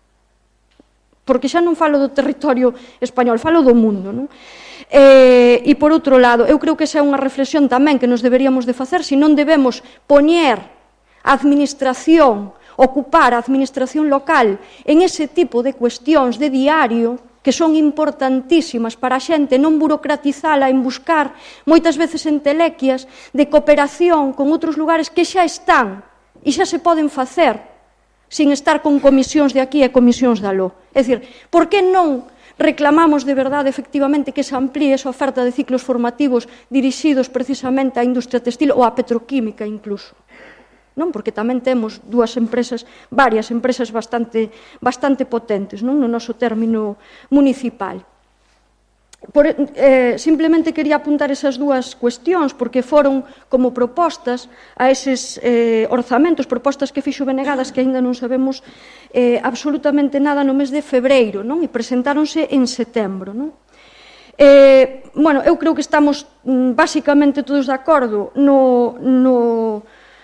na desazón que nos provoca ver como está o polígono de Morás, non? De que non se lle dea unha solución que non a ten sinxela no momento económico no que estamos, non? E que eu, sinceramente, creo que para nada a cuestión, desgraciadamente, vai a mellorar en cuestións de emprego e en cuestións de mellora económica nos próximos anos, non? Estamos vendo que o mundo está bastante convulso a nivel económico, non? Pero, evidentemente, algunha solución vai haber que dar, non? E aquí, dende a administración local, optouse sempre, por parte do goberno local, por priorizar e atender as demandas do Concello da Coruña para fomentar que fose o polígono de Viu precisamente quen despexara e non o polígono de Morás de iniciativa pública. Dende aquí apoiouse e alentouse os convenios que se asinou entre o Concello da Coruña e os promotores do polígono de Viu de iniciativa privada que pagaron o terreo e especularon con ese terreo a precio de ouro e, sin embargo, douselle de lado a un polígono público que estaba facendo a Xunta de Galiza, non? E aquelo agora é unha área logística de desenvolvemento para o porto de Punta Lagosteira, non? E dúas cuestións que me gustaría matizar ou que se nos aclarasen aquí, non? Cando se fala de instar ao goberno local para abrir unha comisión de traballo que reforma as ordenanzas fiscais e impulsar unha política fiscal como acicate para o desenvolvemento dos proxectos vinculados a un ámbito portuario, é dicir, as bonificacións ou os fondos económicos específicos, eu non podo estar completamente de acordo, o BNG non está completamente de acordo. Eso debería analizarse e ver que tipos de empresas se queren instalar e ver o seu potencial económico, porque evidentemente se son empresas con moito potencial económico e moitos beneficios e moitas ganancias, eu creo que deben de pagar os seus impostos, porque este Concello ten a situación económica que ten en parte porque hai empresas que pagan eses impostos, non? E tampouco sería bo, evidentemente, que se lle dese táboa rasa a todo o mundo. Eu creo que a iniciativas innovadoras, iniciativas de emprendedores, si deben ter certos beneficios fiscais, empresas que están moi asentadas e que teñen grandes beneficios e consellos de administración con emolumentos multimillonarios, pois evidentemente eu creo que deberían de pagar os seus impostos e esforzarse como facemos todos, que a todos nos costa pagar o IBI, a declaración da renda, a rodaxe, etc. O segundo punto que nos gustaría que se nos aclarase tamén é o tema deste órgano de xestión pública ou mixta, se nos pode explicar exactamente en que consiste eso en que consistiría o órgano e que sería unha posible xestión mixta. Grazas.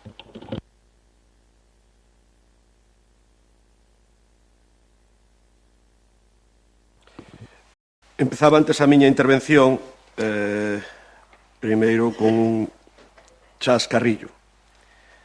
Torres máis altas caeron. Home, sí. Gracias a Dios, nós somos moi pequeniños. Vale, non pasa nada, non vai morrer nada. Quer dizer, forma parte do xogo. E se o merecemos, pois caeremos. Tampouco vai pasar nada. Pero se non merecemos, non nos lo diga. Eso é o que digo. E iso, a modo chascarrillo, a señora secretaria, non colla, se quere, ainda que está no seu dereito, non colla, porque era un chascarrillo. Sí, bueno. Martín dixo antes de que torres máis altas caeron. Entonces era un chascarrillo. Dito eso, eu ante esta moción encontrome nunha situación, bueno, non sei como definila, ambigua, vou chamar así. Ambigua porque o que vexo é que é unha historia do Partido Socialista reunido con Ferrol, con CN, con o mellor Culleredo, o mellor Oleiros, o mellor Arteixo, non sei que, donde nos veñen a arreglar os problemas aos de Arteixo. Porque non acabo de entender.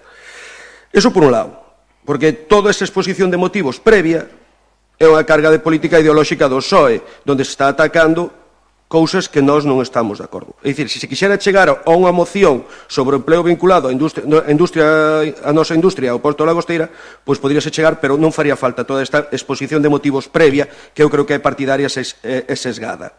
Porque un dos párrafos máis agradables E cando di, desde o Partido Socialista pensamos que non hai oportunidades para evitar que esta sangría laboral e demográfica sea definitiva e para pulsar en nuestros entornos máis dinámicos acciones que ayuden al tejido empresarial. Le digo, sí, que non volvan a gobernar en España, porque foron os maiores generadores de empleo na historia de España.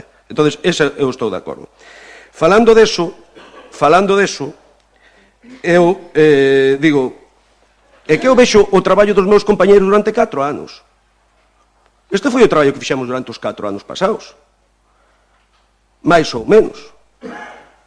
O outro día, algúns, asistimos ao acto do Plan Estratégico do Puerto, donde se felicitou a Alcaldía de Arteixo polo ben que están levando a implantación de empresas dentro do porto exterior, da dársena exterior, que me gusta máis esa palabra, dársena exterior.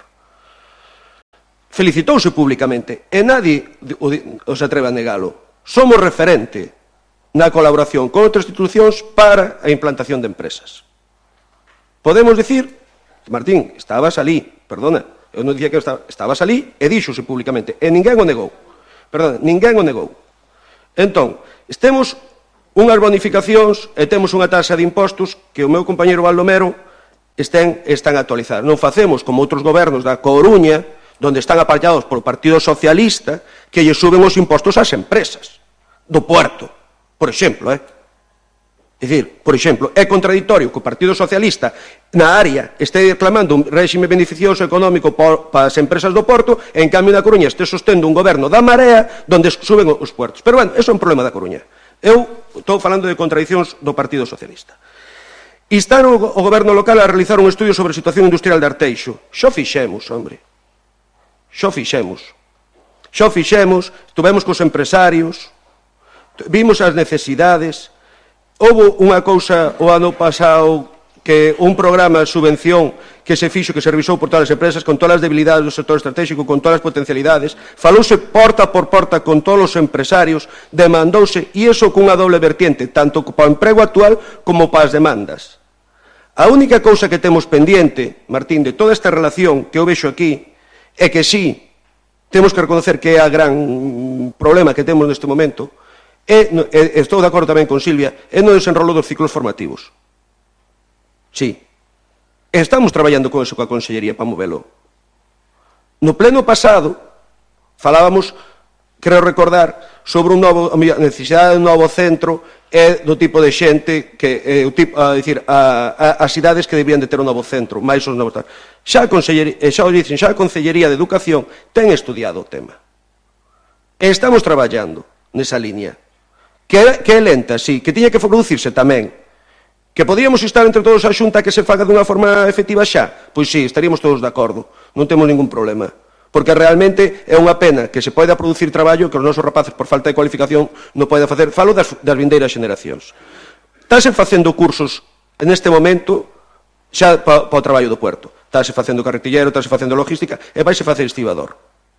Temos becas, xa neste momento, para este tipo de cousas. Témolas, Martín, non me des a cabeza que estou dicindo, e se queres, tanto que era dos meus compañeros de educación ou de formación, dache os datos das becas máis espartidas. Entón, o que intento dicir é, todo isto xa está facendo o grupo de goberno do Partido Popular.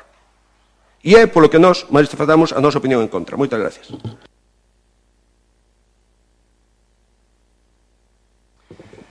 Ben, comezou cun chascarrillo e ao final a intervención casi foi toda un chascarrillo.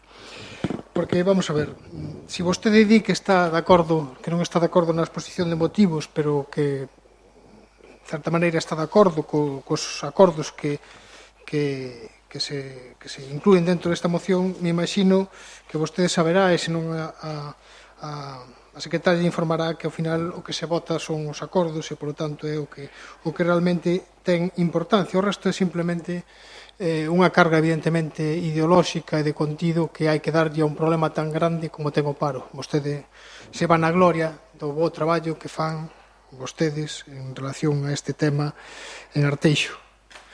É curioso porque hai que explicarlle aos veciños, é iso o que quere que escoiten estas cousas, co problema que temos encima da mesa, co número de parados que hai, co número de rapaces que teñen que escapar do noso concello porque nin os preparados encontran traballo, nin os que non están preparados atopan traballo, e encima nos vanagloriamos do ben que facemos as cousas, por exemplo, nun curso de estibador que nin sequera ten certificación. hai que fastidiarse. Pero, bueno, vostedes sigan xogando a facer emprego nada máis que para os amiguetes, que iso que lles funciona ben, moitas contratacións e moitas servicios a dedo, e absolutamente nada de política industrial, porque, mire, fai cousa de ano e pico, eu pedín aquí se había algún estudio con relación á situación industrial e ao futuro industrial de Arteixo. E non se me deu absolutamente nada de nada. E teño a solicitude, e falei no que era naquel momento o concelleiro de Emprego, que me dixo que non había nada. Nada, absolutamente nada. E vostedes pensan que é bon o que está sucedendo, mentras cerra a trefilería, mentras cerra a de aluminio, mentras cerran empresas que daban un valor engadido, porque volvo a repetir, o emprego de calidade é difícil de atopar. É precisamente ese o que deberíamos de estar buscando, o emprego ese industrial que fai que haxa familias que teñen recursos e que logo consumen e que tiran dos servicios. Ese é o emprego que realmente tiñemos. Outro evidentemente, haberá que cuidalo. Pero o emprego que as condicións laborais que dá Alcoa, que dá Repsol, que dan outras, ese é o que hai que buscar. Ese é o que hai que buscar, señor Amado. Ese é o que estamos reclamando. Empresas como Inditex, os dereitos dos traballadores de Inditex aquí en Arteixo. Eu creo que ese tipo de cuestións son as que nos debían romper a cabeza e non outras que parece que son as que lle rompen a cabeza a vostedes. Volvo a repetir, creo que os acordos son claros, os acordos establecen unha serie de medidas que eu creo que deberíamos de estudiar, porque evidentemente son nada máis que declaracións de intencións, pero que son esenciais precisamente para que Arteixo consiga ter máis emprego e maior calidade no emprego, que tamén é importante. Con relación ao que decía Silvia das ordenanzas fiscales, evidentemente non estamos de acordo en que todo o mundo en cualquier condición teña unha política fiscal que faga que non pague os seus impostos cando está nunha situación bollante ou nunha situación de generación de riqueza. Estamos falando de apostar no momento de implantación de empresas que chegan nunhas condicións determinadas, que precisamente nesas condicións son as que habería que dar beneficios fiscales precisamente para que se asenten aquí. E volvo a repetir, o tema industrial e a creación dun órgano que podría ser un órgano mixto no sentido de aproveitar unha oficina de desarrollo industrial que aproveite tamén as oportunidades que nos dá tanto dentro da administración como dentro das empresas fortes no sector industrial, eu creo que podría ser algo importante para conseguir a implantación de máis industria e tamén, por que non, buscar fórmulas tamén de formar e de presionar para que as administracións fagan os seus deberes e promocionar precisamente o emprego de calidade. Eu creo que é unha moción que pon en evidencia precisamente un dos grandes déficits que ten este goberno, que tuvo durante toda a legislatura pasada e que comeza a ter nesta tamén, que é a política de xeración de emprego, de promoción económica, de turismo, que xa é mellor non falar porque non hai absolutamente nada de nada, e precisamente estas son as cuestións que poden poñer de relieve un Arteixo que realmente merezca a pena, porque ao final o Arteixo que merece a pena é aquella calidade de vida que teñan os seus cidadáns. E volvo a repetir, a calidade de vida se dá polas súas condicións laborais e os seus dereitos e servizos. E creo que esta búsqueda deberíamos de estar todos unidos, de verdade, non vemos absolutamente nada de nada no goberno local. A ver si podemos adaptarnos un pouco al tiempo, por favor, porque Martín nos estamos pasando un poquito. Chalo, por favor. Silvia, gracias. Simplemente quero facilitar un dato, non? Xa sei que os números son fríos moitas veces, mais son números, e ainda por enriba a veces, curiosamente, ainda que son así como redondos, os números son moi manipulables, non? Entón, antes falabas aquí do tema da destrucción do emprego e tal, non? En Galiza leva gobernando o Partido Popular xa case 8 anos seguidos, non? Entón, a min, uns datos que apareceron publicados na prensa e que están aí a dispor de todo o mundo. 8 anos de PP case, non? Fanse en outubro. No 2009 a poboación activa de Galicia era de 1.319.600 persoas. 6 anos despois, estes datos son de finais de 2015, 1.262.400, é dicir, a poboación activa é menor, baixou en 57.200 persoas. Polo tanto, creo que o dato non debería de ser para darse golpes no peito como fai o señor Amado, non? Cando se iniciou o goberno de Feijóo, había en Galiza 1.153.000 persoas traballando. 6 anos despois, reduciuse a 1.010.000. É dicir, que se destruíron 143.000 empregos. Isto sin contar todos os que se marcharon e que xa non computan na lista do INEM. Non? É dicir, que baixou un 12,4% en 6 anos. Eu simplemente apunto estes datos, poderíamos falar de moitos máis, da pérdida de emprego na industria, que en Galiza tamén se perderon 162.000 traballos, ou sea, 37.000 traballos industriais se perderon nos últimos 6 anos, o incremento do desemprego, e xa digo, non computando aos milleiros de rapaces e rapazas, non tan rapaces e rapazas que se tiveron que ir a Europa a buscar traballo. Por lo tanto, creo que os datos están aí, non ten, evidentemente, solucións máxicas, verdade? Pero creo que é bo poñelos en riba da mesa para que a xente non se vaya con informacións erróneas. E creo, ademais, e apunto por último, que non deberíamos ridiculizar que haxa coordinación entre as diferentes administracións. Aquí hai un problema importante e é que moitas veces os concellos teñen que falar entre eles ou sentarse entre eles porque o órgano que debería de coordinar a política de emprego que temos no país é a Xunta de Galiza e non o fai. E por eso moitas veces os concellos entre eles se teñen que buscar a vida porque quen debería solucionar eses problemas e poñerse a traballar niso é o goberno da Xunta e, como digo, non o está facendo. Polo tanto, que haxa coordinación, que intentemos falar de medidas que se poñan, por moi disparatadas que a veces puidesen parecer, que, por certo, tampouco vexo nada que me sorprenda nesta proposta. Quero dicir, que eu creo que isto é positivo e que se podemos traballar e partir de determinadas cousas que a veces poñemos nas nosas iniciativas, pois estaría ben. E non creo que sexa ese o motivo de debate, non? Se queremos de verdade solucionar os problemas que temos. Grazas. Volvo a empezar con un chascarrillo. Gracias, Silvia, por chamarme primate. Sí. A medida que me dou golpes no peito, o típico dos primates. Bueno, pero porque somos primates. Bueno, pues porque estaba dicindo. Bueno. De verdad, non creo que exista ningún concelleiro de ningún grupo político que este aquí sentado que se van a gloria polos datos do emprego. Pareceme unha cousa demasiado seria como para acusar a alguén. Porque todos temos familias, directos, cercanos, que están no paro. E todos sabemos a realidade da calle. Todos. Co cual aquí, desde logo, deste grupo de goberno non hai ninguna vanagloria polos datos de emprego. E non vou dicir a típica frase que mentres que exista un parado nós non estaremos tranquilos, porque non. Pero non estamos tranquilos. O que sí digo é que este goberno ten unha liña política de intentar incentivar todos os aspectos que leven a unha reducción do paro.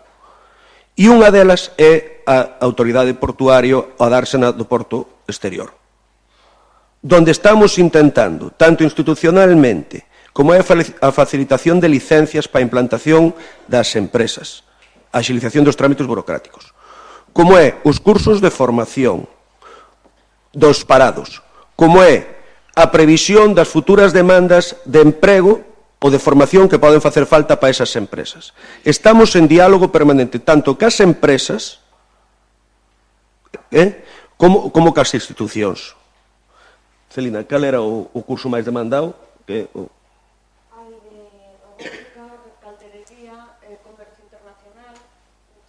Temos perfectamente definido o que precisamos. O que sí necesitamos é que sexa o goberno da Xunta actual ou que veña no futuro é que implante os novos ciclos. E aí sí que dou a razón.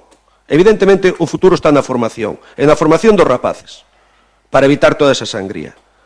Pero actualmente o que teremos que facer é ir tirando, axudando todo o posible, e sobre todo, o que dicía un pouco Silvia, que a situación económica mundial, por favor, acougue un pouco. É que os grandes inversores e os grandes investimentos que podían vir, que veñan dunha forma real e efectiva. Nada máis. Moitas gracias.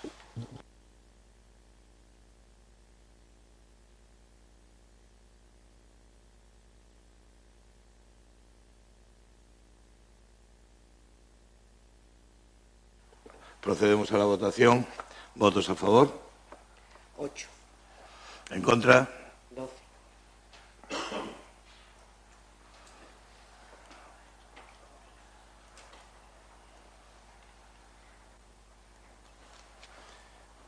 El punto número 12, moción presentada polo Grupo Municipal BNG, Asambleas Abertas, registro de entrada número 2016/2321, relativo a 8 de marzo. Fue dictaminado en la Comisión de Asuntos Generales del Pleno correspondiente al día 22 de febrero y el dictamen nos sirve porque por el Grupo Municipal proponente se presentó una enmienda. Eso es la siguiente. Perdón, nos damos una hoy, presidente.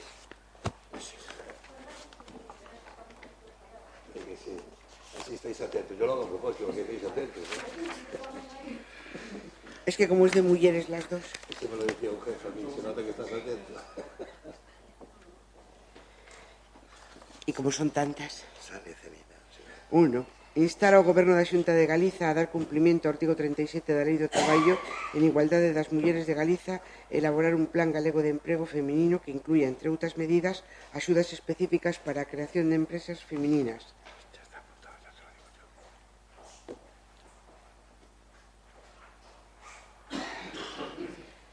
De mulleres con especial atención ás mulleres mozas e ás de máis de 45 anos e a creación dunha renda de inserción laboral para mulleres desempregadas de máis de 50 anos, unha vida laboral igual ou superior a 30 anos de cotización e que tivesen esgotado as prestacións.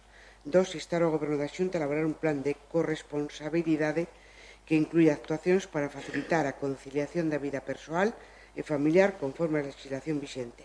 E 3. Apoiar públicamente e chamar a participación das veciñas e veciños nos actos e reivindicacións das organizacións e colectivos feministas locais e comarcais con motivo desta data. Silvia.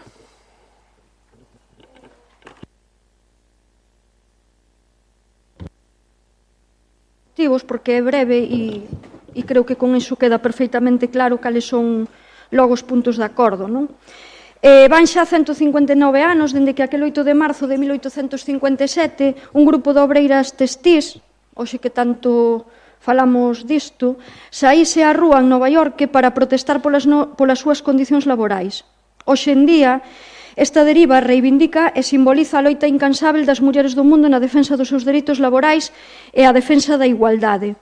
Neste marzo de 2016, a realidade continúa a evidenciar que a crise agravou a situación de desigualdade e precariedade das mulleres. Diante do discurso falaz da igualdade conseguida, diferentes estudos, informes e enquisas recollen datos sobre a crecente situación de precariedade laboral e traballo vulnerável que viven as mulleres galegas. A fenda salarial segue a ser unha realidade aínda por combater diante da que as institucións non interpoñen medidas. Ademais, son as mulleres quen lideran as estatísticas de emprego temporal e parcial. No que atinxe ao traballo non remunerado, as desigualdades no reparto das responsabilidades repercuten negativamente sobre as mulleres que tamén sofren a sobrecarga derivada da redución do apoio ás necesidades de coidados. As políticas austericidas do PP frearon a posta en marcha de medidas de igualdade, tanto no referido á legislación como á realización de programas concretos. Por exemplo, a paralización da Lei 2/2007 de 28 de marzo do traballo en igualdade das mulleres de Galiza. Con esta inacción, o Goberno da Xunta incumpre o seu compromiso de integrar a dimensión de igualdade de oportunidades entre homes e mulleres, cumprindo co seguimento das políticas e accións sobre as que existen competencias en relación ao acceso ao emprego, desenvolvendo políticas de integración e apostando pola igualdade no ámbito laboral. A falta de vontade política é tal que continuamos a agardar pola posta en marcha de políticas tan necesarias e reclamadas social e políticamente como medidas que melloren o emprego femenino. E por isto, en parte, é polo que solicitamos eses puntos de acordo que xa leu a secretaria xeral. De todos os xeitos, chamo a atención aquí porque hai algunha cuestión de matiz tamén, porque xa se acaba de publicar unha reforma da Lei de Igualdade de Oportunidades no que se introducen algunhas medidas ou cando menos mencionan, se non se desenvolven, pero sí que se mencionan algunhas medidas das que se reclaman aquí, como o tema do traballo en igualdade, sí que se enuncian xa nesa nova norma que refunde varias, non? Polo tanto, bueno, algunha cousiña sí que, porque saiu publicada fai 8 días, 10 días, non lembro agora a data exacta, non? Pero, bueno, e o tema do plan de emprego femenino, que tamén se anunciou, aínda que con algunha cuestión que haberá que matizar ou que haberá que falar, pero vamos, hai algunha cousa que xa digo, como foi feita un pouquiño antes da publicación, pois xa está en parte matizada, non? Na nova lei. Grazas.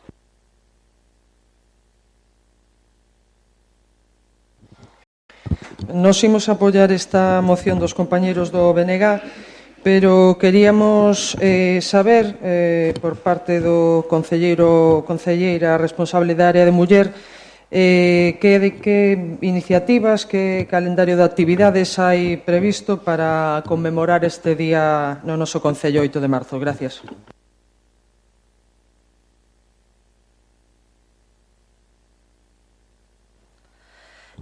Bo día, gracias. Obviamente imos apoiar a moción presentada polos compañeros de BNG. Nela falase da fenda salarial, da precariedade laboral, de que unha vez máis o colectivo de mulleres é un dos colectivos máis afectado por todo e por todos. Quería incidir un pouquiño na fenda salarial sin deixar de lembrar a todas as mulleres do rural que cando vin estas cifras quedei escandalizada. 6 de cada 10 traballadoras do rural non teñen ningún ingreso, nin siquiera están afiliadas á Seguridade Social. Que escandaloso isto. Están currando aí na granxa, levando a granxa adiante, pero como non se aplica a que se chama Lei de Titularidade Compartida, aprobada desde o 2011, pero aparcada nun caixón dende que chegou o goberno do PP, pois entonces 6 de cada 10 mulleres que traballan no campo, no rural galego, non cobran nada e non están aseguradas a Seguridade Social, co cal, se rompen unha perna non van cobrar nada, co cal, o día que se xubilen, cobrarán unha PNC nada máis, despois de ter traballado toda a vida. Esta desigualdade salarial supón simplemente un problema máis de violencia de xénero. É outro tipo de violencia de xénero, non é unha violación, non é un maltrato, non é un asesinato, pero é impedir que as mulleres se poidan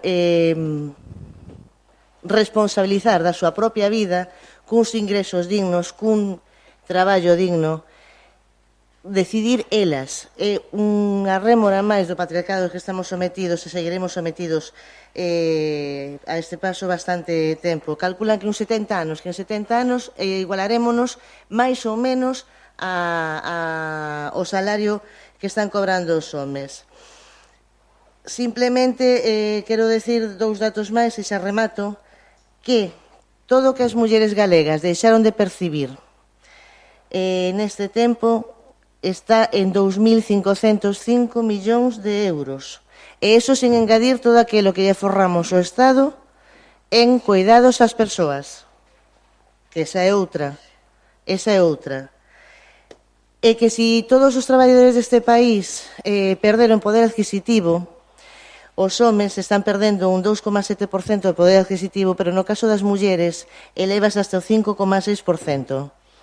O 8 de marzo debería ser un día, hoxe, en estas fechas, no 2016, debería ser un día de festa, pero non está sendo un día de festa, máis ben está sendo negro. Levamos un ano moi negro en canto a violencia de xénero, é terrible este ano. Estamos vendo unhas cifras moi negras en canto a feminización da pobreza. Estamos vendo que a fenda salarial, en vez de pecharse, estáse ampliando cada vez máis. Estamos vendo que cada vez as mulleres teñen que asumir máis tarefas, máis traballos precarios, facer encaixe de bolillos, cuidar dos nenos, dos vellos, dos dependientes, ir a traballar por 4 pesos que lle... Bueno, simplemente, ojalá que este ano sea o último ano e que o ano que ven cheguemos ao que é a igualdade sustantiva, que ven sendo tan sencillo como pasar da igualdade nominativa das nosas leis á igualdade real, que a podamos ver todos e todas. Grazas.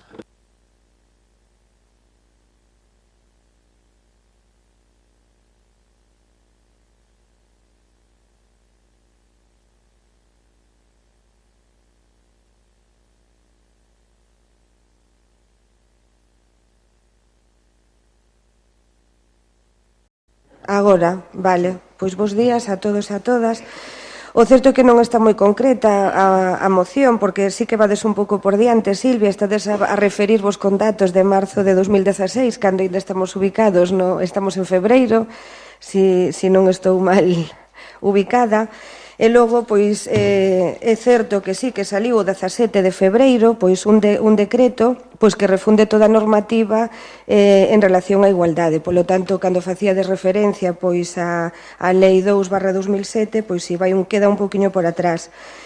En este caso, pois, queda un pouco escasa, porque non estamos falando de números, bueno, ahora o estaban a comentar os outros compañeiros, cifras, pero si é fundamental pois que teñamos algo máis preciso, non? Cantos, ter os datos.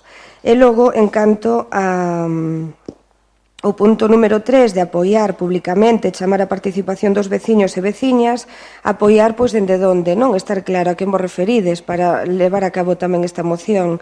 Referidesvos ao Concello, trasladamos a Xunta de Galicia, apoiar públicamente. Nos o estamos a facer, o sea, nos a través dos medios de comunicación, a través das redes sociais e demais, invitamos a todos os veciños a que participen en todos os eventos. Entón, clarificar un poquinho máis todos os puntos.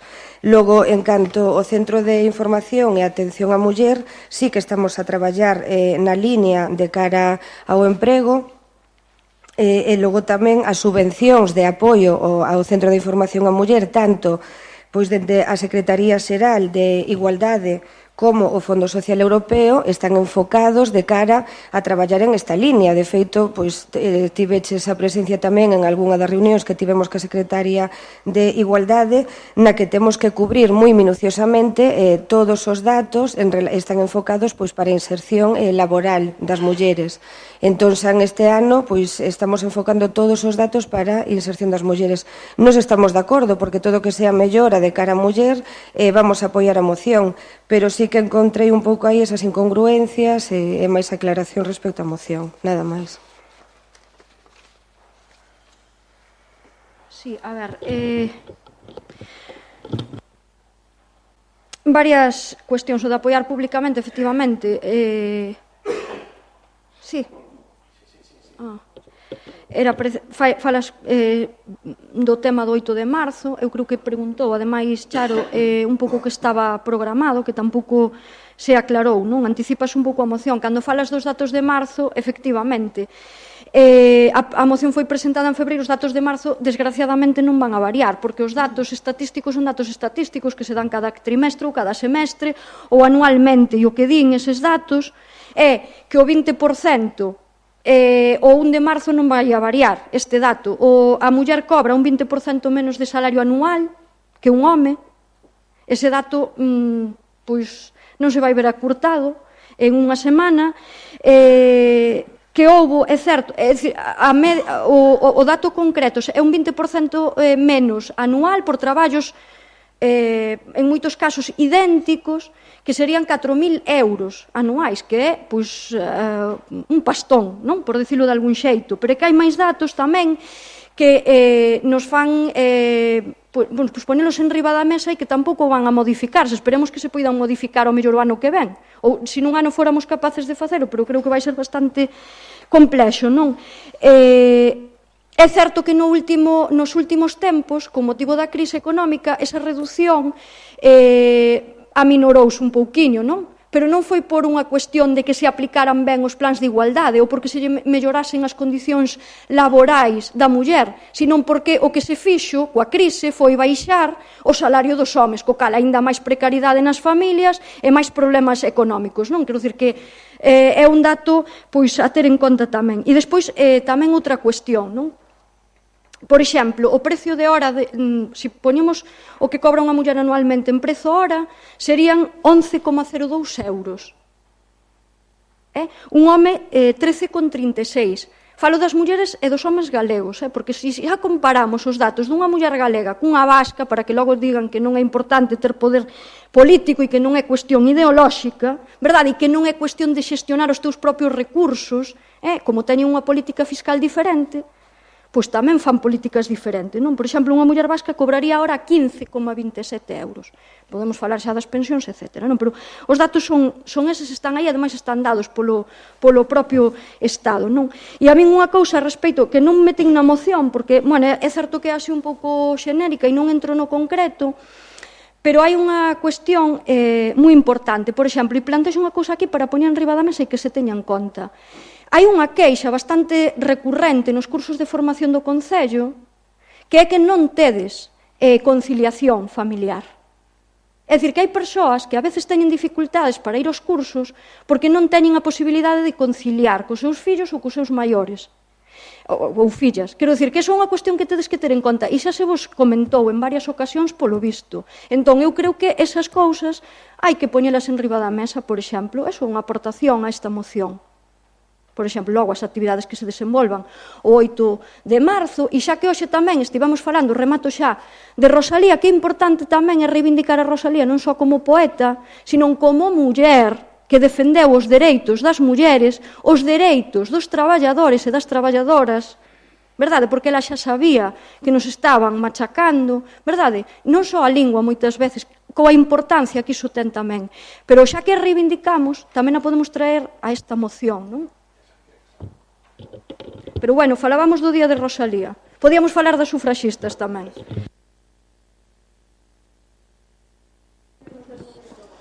Ben, gracias. Recordarlle a concelleira de Muller e reiterarlle a pregunta que fixemos, pregunta moi concreta e que comentaba tamén Silvia, que creo que se lle esqueciu respostarnos en base a que actividades ou iniciativas vai presentar o Concello para o día 8 de marzo. Moitas gracias.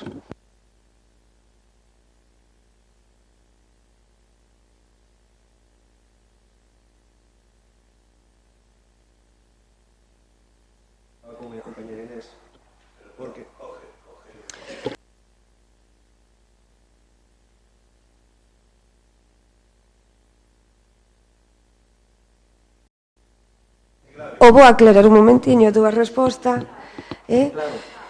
No, de cara á introducción, eu penso que se realmente hai un decreto que refunde esta lei, pois quizáis sí que poidades facer esa modificación. E igual si queredes aclarar o punto 3 a que vos referides en canto a apoiar, pero sobre todo porque estades a facer referencia a unhas leis que esas están refundidas. Quizáis por a nosa parte si queredes modificar esa parte, E despois o cuarto punto. Sí, no, e logo en relación, vou ir contestando por orden, por unha parte, en relación á exposición que facía Silvia dos cursos de formación en canto a conciliación familiar, son conocedora diso, e de feito estamos a traballar en esa línea de poder facilitar, estamos incluso localizando espazos para poder desarrollar os cursos de formación e ter a posibilidade de facilitarlle as mulleres ao que poidan levar os pequenos a pois en ese, sobre todo que se xa no mesmo espacio, non? Porque consideramos que é importante que o separar a un bebé pois dunha nai en espacios pois con distancias que tampouco é moi positivo, entón si estamos traballando en esa línea para que si me consta, se encargaron pois desde o departamento de trasladalo, e si me parece pois moi interesante. E logo de cara á programación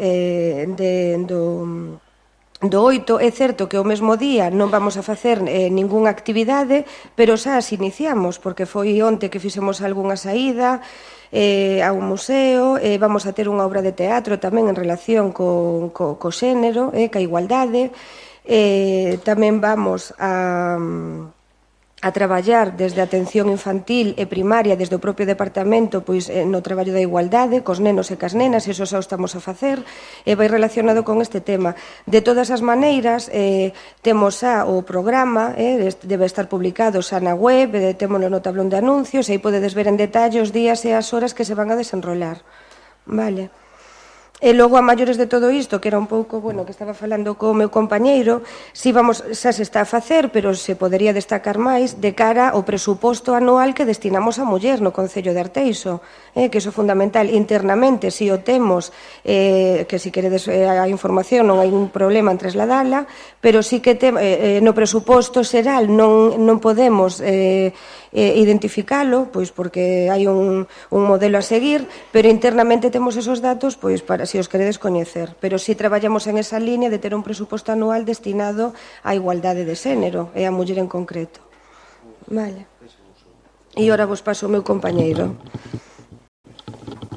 Perdón por intervir, porque é o turno Inés, pero eu creo que de cara á secretaria, que sería que nos pode aprobar, o que me gustaría é deixar claros os puntos que votamos.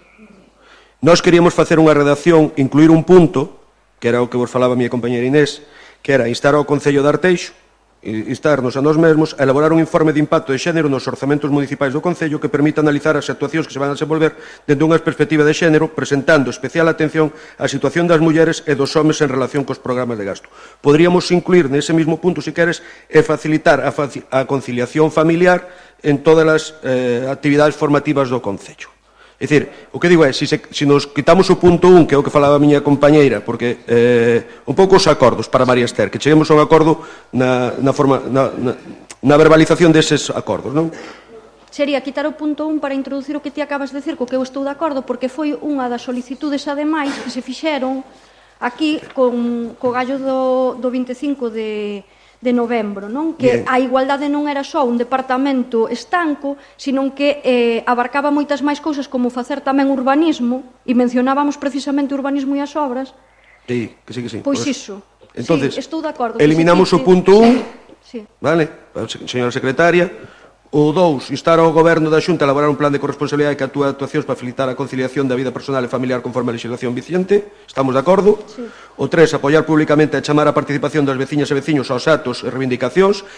E, digamos, o terceiro punto sería instar ao Concello a elaborar un informe de impacto de xénero dos orzamentos municipais do Concello que permita analizar as actuacións que se van a desenvolver dende unha perspectiva de xénero, prestando especial atención á situación das mulleres e dos homes en relación cos programas de gasto e facilitar a conciliación nas actividades formativas do Concello. Estamos de acordo? Sí, sí, sí. Estades de acordo? María Esther, despois dou yo por escrito. Eso es. Sí, porque taquigrafía no aprendí. No, pero... Bien. Vale, entonces, José Ramón, cierra el micro. Sí, perdón. Procedemos entonces a la votación. ¿Votos a favor? Unanimidad.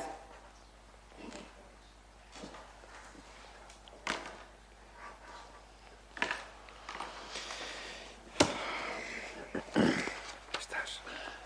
13, ¿no? Sí. Ahora sí. Punto número 13.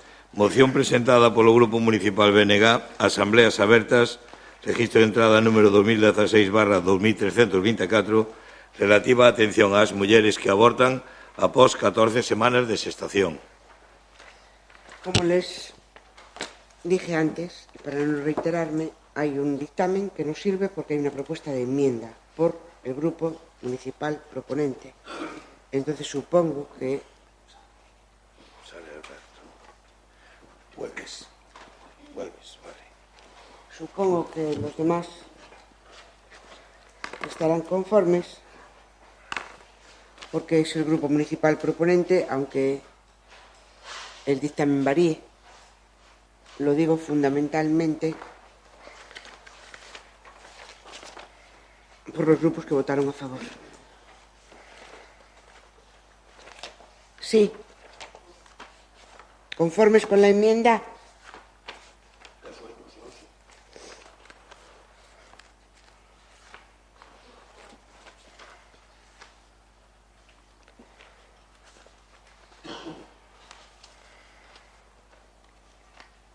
Bien, entonces no hay... Se incluye nada más.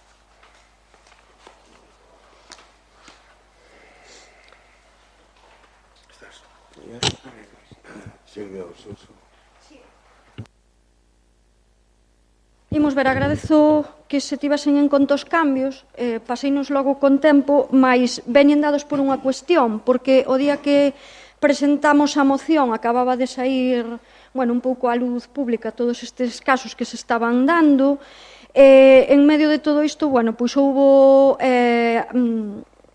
intervencións públicas de colectivos de médicos, enfermeiras e matronas e aparte tamén xente que está, bueno, algúns facultativos e persoal sanitario que está integrado tamén na plataforma pois fixeron estas matizacións e presentaron eles mesmos tamén xa en algún texto de moción, por iso fixen eses cambios. Eu creo que todo o mundo saberá máis ou menos do que estamos a falar, pero en todo caso podo explicalo. Estes días poidastedes ver todos nos medios de comunicación que apareceu unha serie de mulleres que denunciaban, neste caso foi a plataforma, pero logo foron aparecendo mulleres que denunciaban o trato que están recibindo cando se ven obrigadas a abortar no período das 14 semanas de xestación. É dicir, abortos obrigatorios, na maioría dos casos, por problemas de saúde graves ou por problemas de malformación de fetos, etc. Están contemplados, ademais, na legislación vixente que hai agora mesmo. Eses abortos que se están practicando no Chuac, en principio a denuncia era polo Hospital da Coruña, pero logo xa se soubo tamén que había moitos casos no Hospital de Ferrol e agora parece ser que a cousa ainda é máis grave na propia provincia de Lugo, donde a atención é moito máis deficitaria e donde, logo poderemos falar máis polo miúdo sobre as denuncias que hoxe incluso aparecen nos medios de comunicación por boca de mulleres que o sufriron. Eu creo que todos poidamos escoitalo na radio incluso, testemunhas deste tema. Trátase, pois, como digo, de mulleres que se ven obrigadas a abortar, son embarazos desexados, na maioría dos casos, na maioría, en todos os casos, pero que por diferentes circunstancias pois teñen que practicarlles un aborto que é pois máis ben xa un parto. Entón, non hai personal sanitario suficiente, en concreto non hai matrona suficiente, tense en conta os casos de obxección de conciencia, que é algo tamén terrorífico, é dicir, hai turnos completos no que hai celadores, matronas, enfermeiras e médicos que se negan a practicalo pese a que están recollidos na lei, e no caso de haber algún persoal que si os practica, pois en moitos casos non están os equipos completos e os anestesistas, por exemplo, se non hai matrona, non practican epidural, co cal van sin epidural, e por outro lado, cando lles aplican o método para o tema do aborto, que como digo é un parto, pois deixan a soa na habitación ou mándanas para casa e abortan elas soas. Eu creo que é unha cuestión terrorífica que nos debe de poñer os pelos de punta, francamente, e que, ademais, seguramente todos poderemos coñecer algún caso que se viu en circunstancias destas. Polo tanto, o que se pide no texto desta moción é que se lle traslade ao presidente da Xunta o rexeitamento da corporación material a estes recortes en materia sanitaria, que se cubran completamente os turnos. Demandamos que as mulleres dispoñan dunha atención axeitada, tal e como recollen os protocolos internacionais, garantindo a mesma atención que nun parto, indución expulsivo e despois deste en sala axeitada, con posibilidades de anestesia epidural e atención por parte de profesionais de xinecoloxía e matrona, incluído o apoio emocional á muller durante todo o proceso, tendo en conta as súas necesidades, inquedanzas e desexos para poder abortar de xeito integral a saúde física e psíquica. Instamos aos Sergas á apertura dunha investigación a respecto de atención prestada ás mulleres que precisaron dun aborto de máis de 14 semanas por causas médicas, tanto aquelas que tiveron o expulsivo parto na habitación de ingreso como as que foron derivadas a un centro privado a Madrid, porque isto tamén tedes que sabelo, a veces mándanas a un centro privado a Madrid. Instar a creación de 2 centros de referencia no país para a atención da interrupción voluntaria do embarazo, un na zona norte e outro na zona sur, con personal sanitario especializado, e garantir que as mulleres van ter unha atención integral do aborto nos hospitais públicos en que o seu dereito estea subordinado a criterios ideolóxicos como da obxección de conciencia. Por outro lado, tamén introducimos nesta moción un tema que xa falamos, e remato xa, que é que no Centro de Orientación Familiar do Ventorrillo, o centro de orientación que nos corresponde ás veciñas de Arteixo, dende que se xubilou o xinecólogo no ano 2013, en xaneiro do 2013, non se sustituiu esa praza. Polo tanto, as mulleres de Arteixo que teñen que ir a ese centro de orientación familiar, pois non teñen servicio todos os días en ese centro de xinecoloxía. Son derivadas en algún día ao materno infantil, pero non todos os días te atenden, como moito unha vez a semana, polo que sabemos. Eso foi unha reivindicación do ano 2013, como digo, sigue sin cubrir, e ademais foi un acordo unánime lembro perfeitamente desta corporación solicitar que se cubrira esa praza. Non? Polo tanto, eu tamén pido que se teña en conta esa cuestión. Grazas. Moi brevemente, porque os nosos argumentos sería repetir ou reiterar o que aparece na moción do BNG e realmente a nosa opinión é que esta situación é intolerable. Son situacións que, por desgracia, estamos vivindo de maneira continua polos continuos recortes aos que nos ten sometido o Partido Popular no ámbito da sanidade, entre outras moitas cousas, e logo pasan este tipo de cuestións. A solución, evidentemente, pasa porque a Xunta non hoxe, ou non mañán, mellor dito, sino hoxe, poña a disposición dos diferentes hospitais, tanto os medios materiais como os profesionais, xa non só para tratar o que é o aspecto basicamente sanitario, sino en outros aspectos que tamén recolle nun dos puntos a propia moción, que son aspectos como poden ser os psíquicos ou os sociais das mulleres que por desgracia se teñen que ver sometidos a este tipo de cuestións. Por lo tanto, unha vez máis decir que imos apoiar a moción, incluso as emendas que preparou e que presentou o BNG. Moitas gracias. Eso, Susana, Gracias. Antes estaba falando de tipos de violencia. Nesta segunda moción do BNG, tamén relacionada ca muller, temos que volver a falar outra vez de violencia. Unha violencia bastante máis cruel, se cabe. Unha violencia na que subxace moitos prexuizos, na que subxace unhas prioridades que non son nin reais, nin adecuadas, nin son as prioridades da cidadanía. Eu pensaba que estas cousas non pasaban en España, non pasaban en Galicia. Pensaba que eran cousas de países tercermundistas, pero estou vendo que nos estamos achegando a ser un país tercermundista a pasos achegantados. Isto é como retroceder 70 anos. Hai que ir a Madrid, desde provincias, aquí non tenemos as cousas, somos burriños, tenemos que irnos a Madrid.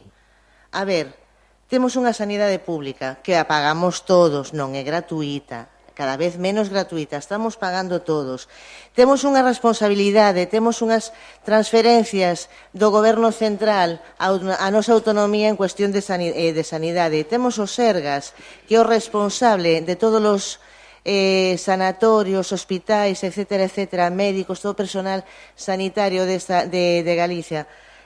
Temos unha serie de recortes bestiais nas que se supón que nos ámbitos primordiais, como dixo o señor Feijóo en algún momento, como é a sanidade, a educación, os servizos sociais, non iban a tocar, iban a ser salvagardados, iban a blindar.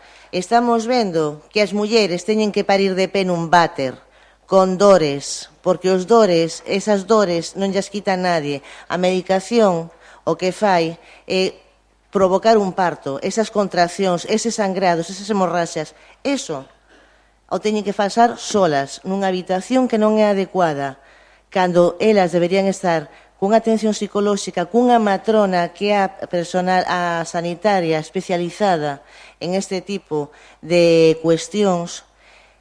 Ela é a que tiña que estar acompañando, non estar sola.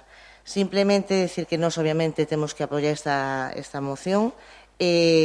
Compartimos totalmente toda a exposición de motivos. Sigo insistindo, é triste que teñamos que seguir nestas outro tipo máis de violencia, neste caso, maltrato institucional da Xunta de Galicia, das autoridades sanitarias hacia as mulleres. Bueno, en primeiro lugar, deixar claro que o noso grupo político, o PP de Arteixo, estamos totalmente sensibilizados cos casos e apoiamos por completo a todas as persoas que, en algún caso, en calquera materia, pode haber algún error. Entonces, sí, estamos apoiando esas persoas. O que non estou para nada de acordo en canto ás políticas que queredes deixar moi claras en contra do PP. non? Os recortes.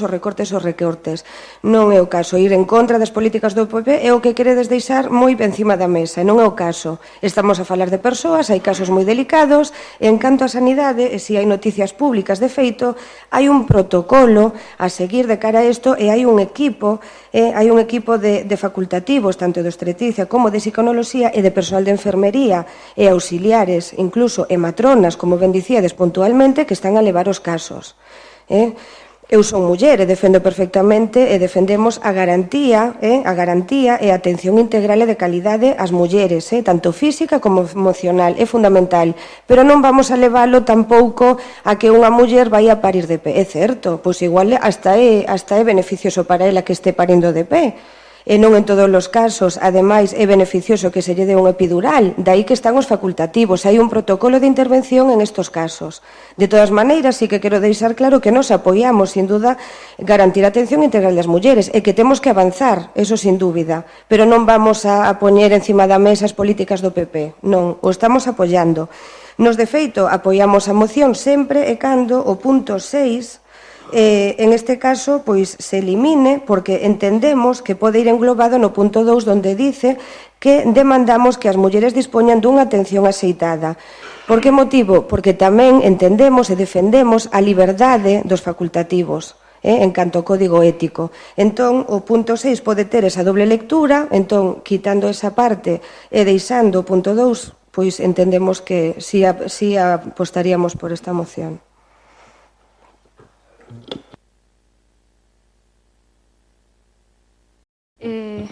A veces o subconsciente chamarlle error e casos puntuais e que non é unha cuestión ideolóxica nin de recurtes cando é o único sitio onde está pasando, porque foron as únicas denuncias que aboiaron, as que están pasando aquí.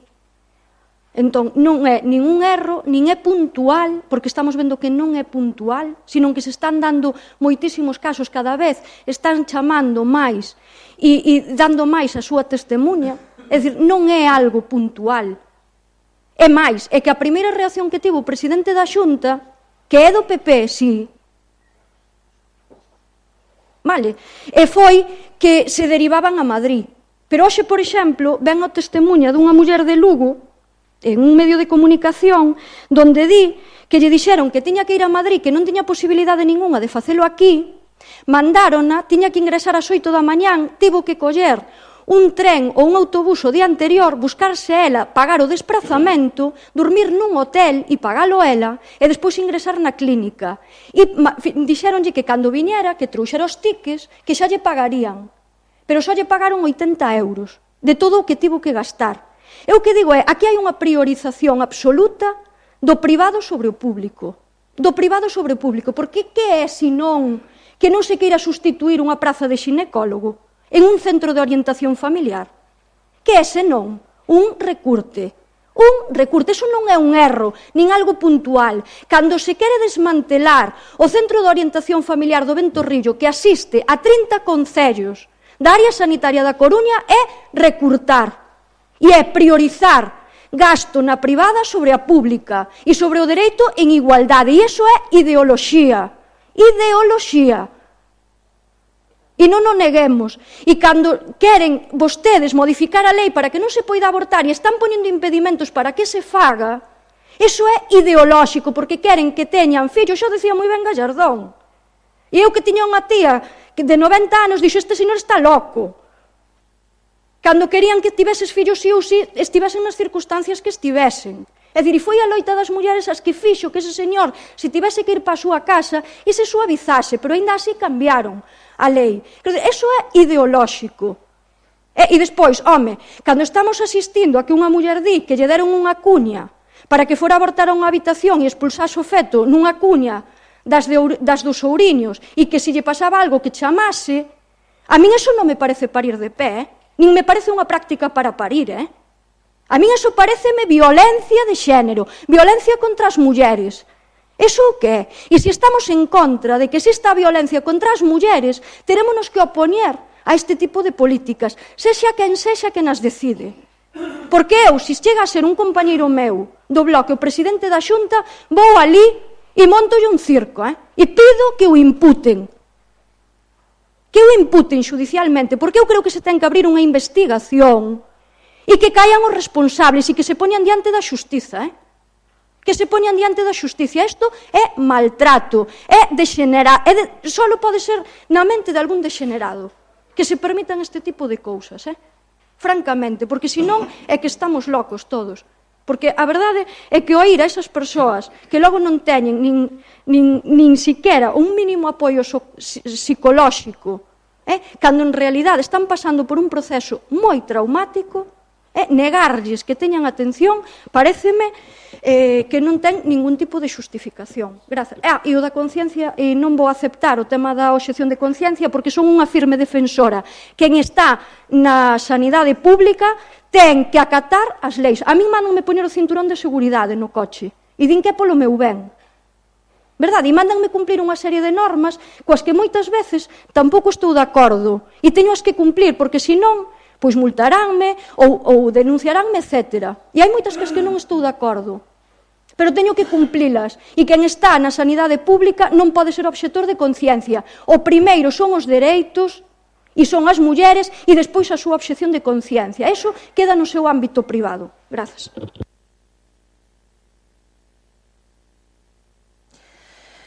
Eu empecé falando de violencia.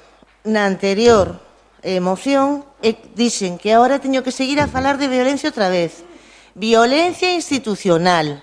E non estou contra o PP, estou contra a forma de gobernar do PP, que significa recorta aquí, recorta aquí, recorta aquí. E ben o sabemos, e ben o saben estas mulleres, e ben o saben tamén nos centros de maiores, e nos centros de dependientes, e nos ambulatorios, e aquí en Arteixo tamén, no centro médico. Canto hai que rogar para que cubran un médico cando se va de vacacións e está de baixa?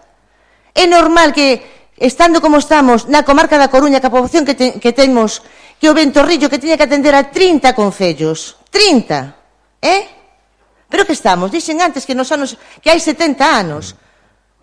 Rectifico, estamos no século XIX. No século XIX. E cando dixen parir de pé, foi unha forma literaria, por decirlo de alguna maneira. Porque quizás parir de pé, parir en cuclillas é a forma máis anatómica, non parir tumbada, como din os médicos, porque é máis cómodo para eles. Pero non entremos nesa discusión. Aquí o que está falando é de dereitos, da merma de dereitos, de que se está xogando a administración pública sanitaria, que é a garante da nosa saúde, da miña vida. Porque eu cada vez que me vou a un hospital me poño nas mans deses médicos, deses equipos. E que pasa? Porque o mellor son moi fea, me vai dicir, o xeito de conciencia ti non te atendo, que me caes mal. Home, non. A ver, a obxección de conciencia está moi ben no ámbito privado. Haberá que determinar que ámbitos se poderá utilizar ou non. Haberá que determinar que procedimento. Pero eu que non podo esperar é a desangrarme porque este señor está obxectando de conciencia. E non teño ninguén que me atenda. E nos equipos faltan matronas, as propias matronas están dicindo que necesitan máis. Non valen só as enfermeiras. Neste tipo de partos inducidos, neste tipo de abortos euxenésicos, que son, recordemos, embarazos moi desexados seguramente, e por graves problemas para a nai ou graves malformacións do feto, é necesario interrumpilo. Con 14 semanas síguese o proceso do parto, co cal necesita a mesma atención que nun parto. Sexa un parto do que vai salir un bebé felizmente sanote ou vai ser un feto que se malogrou polo que fose. En un parto hai un médico, hai unha enfermeira, pero hai unha matrona. As matronas levan 6 anos de estudios, 4 de enfermería máis os 2 de especialidade. E se dedican única e exclusivamente a atender as mulleres en todo o seu ciclo reproductivo. Non só nos partos, tamén nos abortos. E tamén no posparto. E tamén na adolescencia. Isto é un recorte ideolóxico. É un recorte na calidade dos servicios e dos dereitos, neste caso das mulleres. Violencia institucional. Nada, volvo a dicir, nós estamos de acordo cos puntos, con todo o que estás a dicir, estamos de acordo, simplemente que tamén queremos garantir os dereitos dos profesionais. Polo tanto, si se leva a cabo, se elimina ese punto e se añaden, o sea, queda como punto 2, nós vamos a apoiar esta moción, porque o que queremos, sin dúbida, é garantir o benestar das mulleres, e que teña esa atención que demandamos todos, e que vai na liña de ter, pois, dentro da atención á muller en Arteixo, apoiámolo. Pero, quitando ese punto, non teño nada máis que dicir.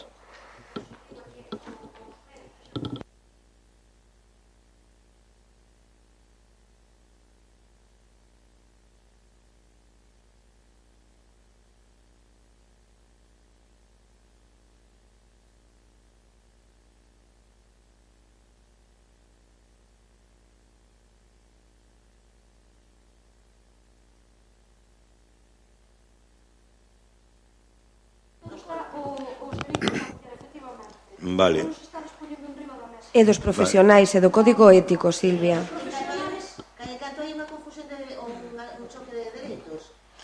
Ya, perdón, señor Lebón, se acabó el turno, se acabó su turno también.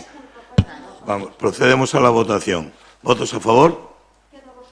8.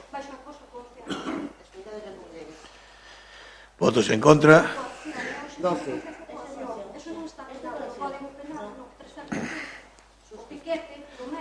Vamos al punto número 14. Por favor.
Xa que a presentei eu, pois, vamos a ler unha moción de algo que nos chega e que ven de iniciativa da Mesa pola normalización lingüística, na cual decidiron, pois, precisamente, ante a situación que está vivindo a nosa lingua, pois, promover este tipo de mocións con apoio de moitas entidades, entre elas os tres partidos que formamos parte da oposición de Arteixo. Lástima que o Partido Popular non fora nin tan sequera a reunión organizada por unha entidade como a Mesa pola Normalización Lingüística. Día así, o pasado 21 de xaneiro facíase público o cuarto informe de avaliación de cumprimento da Carta Europea das Linguas Regionais e Minoritarias, elaborado polo Comité Internacional de Expertos.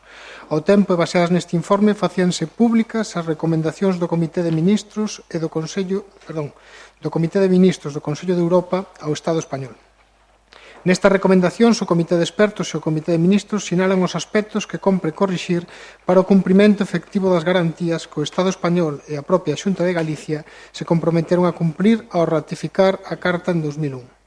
Os grupos municipais do Concello de Arteixo manifestan o seu compromiso coa Carta Europea das Linguas Regionais e Minorizadas, tratado internacional que garante os dereitos lingüísticos, nomeadamente en relación á lingua galega como lingua propia e oficial de Galicia, e insta a Xunta de Galicia a cumprir con todas as recomendacións do Consello de Ministros e do Comité de Expertos do Consello de Europa e exixir do Estado español a aplicación real dos seus compromisos en relación coa Carta, tal e como indica o Consello de Ministros, e dar os pasos necesarios para cumplir co sinalado na liña 640 do informe, que afirma que o Decreto 79/2010, o famoso decreto do plurilingüismo, contradí o establecido na Carta e o punto 5º da resolución do Consello de Ministros, onde sinala que a introdución dunha terceira lingua no ensino non pode afectar negativamente a propia.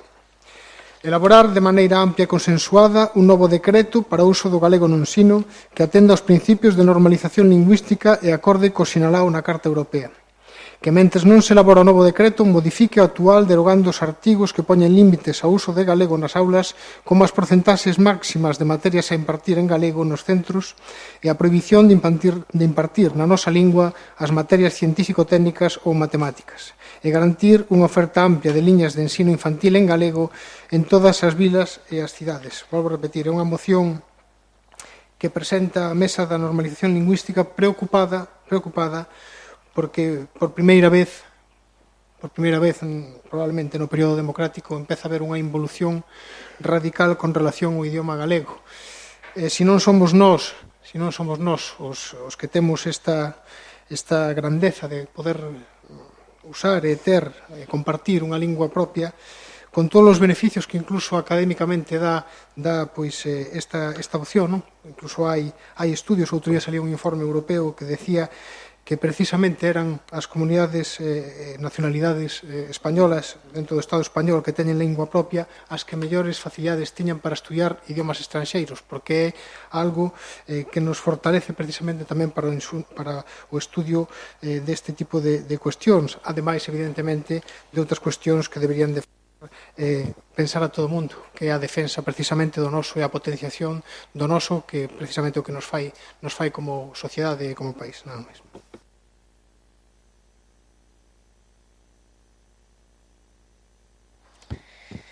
Ben, o que resulta bastante incongruente que a Xunta, como di a propia moción, ratificara ou se comprometera a unha serie de medidas na propia Carta Europea no ano 2001 e que cada pouco tempo quede amosado que desde logo son meramente intencións e que despois non se reflexan nos documentos, non?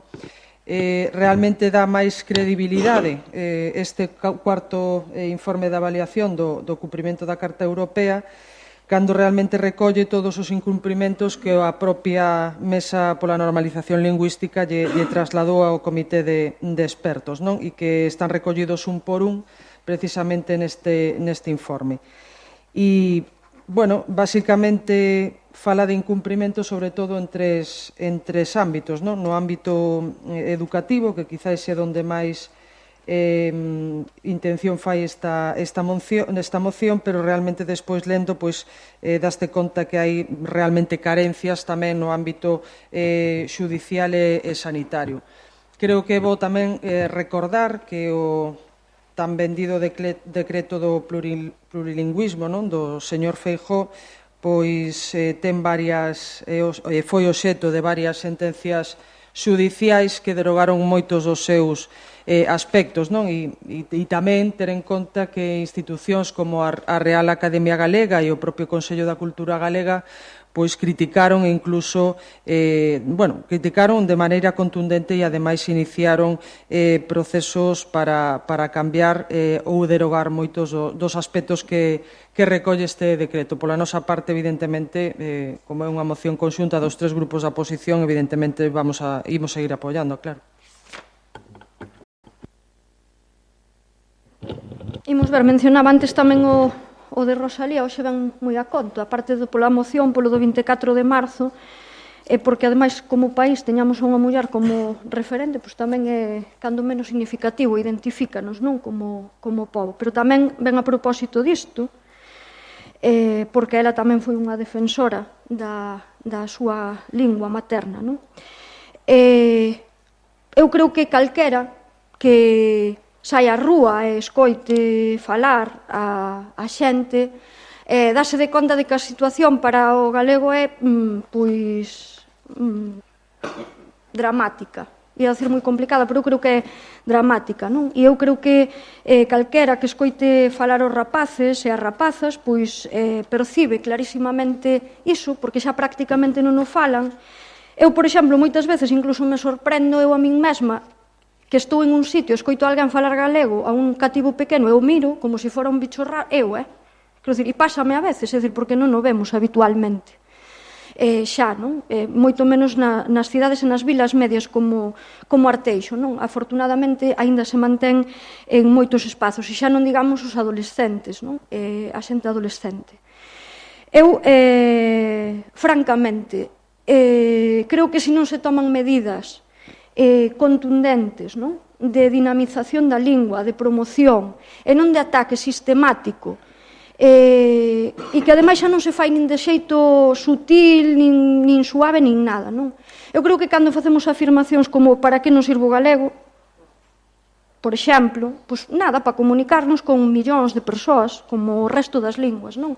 Que non vale para nada, que facemos... Bueno, pois todos estes tópicos absurdos, que o único que fan é precisamente que non só renunciemos ao idioma, sino que renunciamos a nós tamén como personas e como unha identidade, non? E incluso que o que fagamos sexa tapar, verdade, e sentirnos avergoñados do que falaban, do que falou toda a vida a nosa xente, non? Os nosos avós, os nosos bisavós, os nosos veciños, etc. Non de pensar que eran tremendamente máis peores persoas por falar galego, non? Eu creo que isto que di a carta, bueno, a avaliación sobre o cumprimento da Carta Europea das Linguas Regionais, que, por certo, aparte de alertar sobre a situación que vive o noso idioma, aparte diso, dá unha serie de recomendacións que non son outras que as que xa se aprobaran nesa carta, non? E fala do que se ten que poñer en marcha. Polo tanto, non é un ataque a unha forma de facer política, non se pode utilizar como iso, sino que é unha carta de recomendacións do que se debería de comezar a facer, non?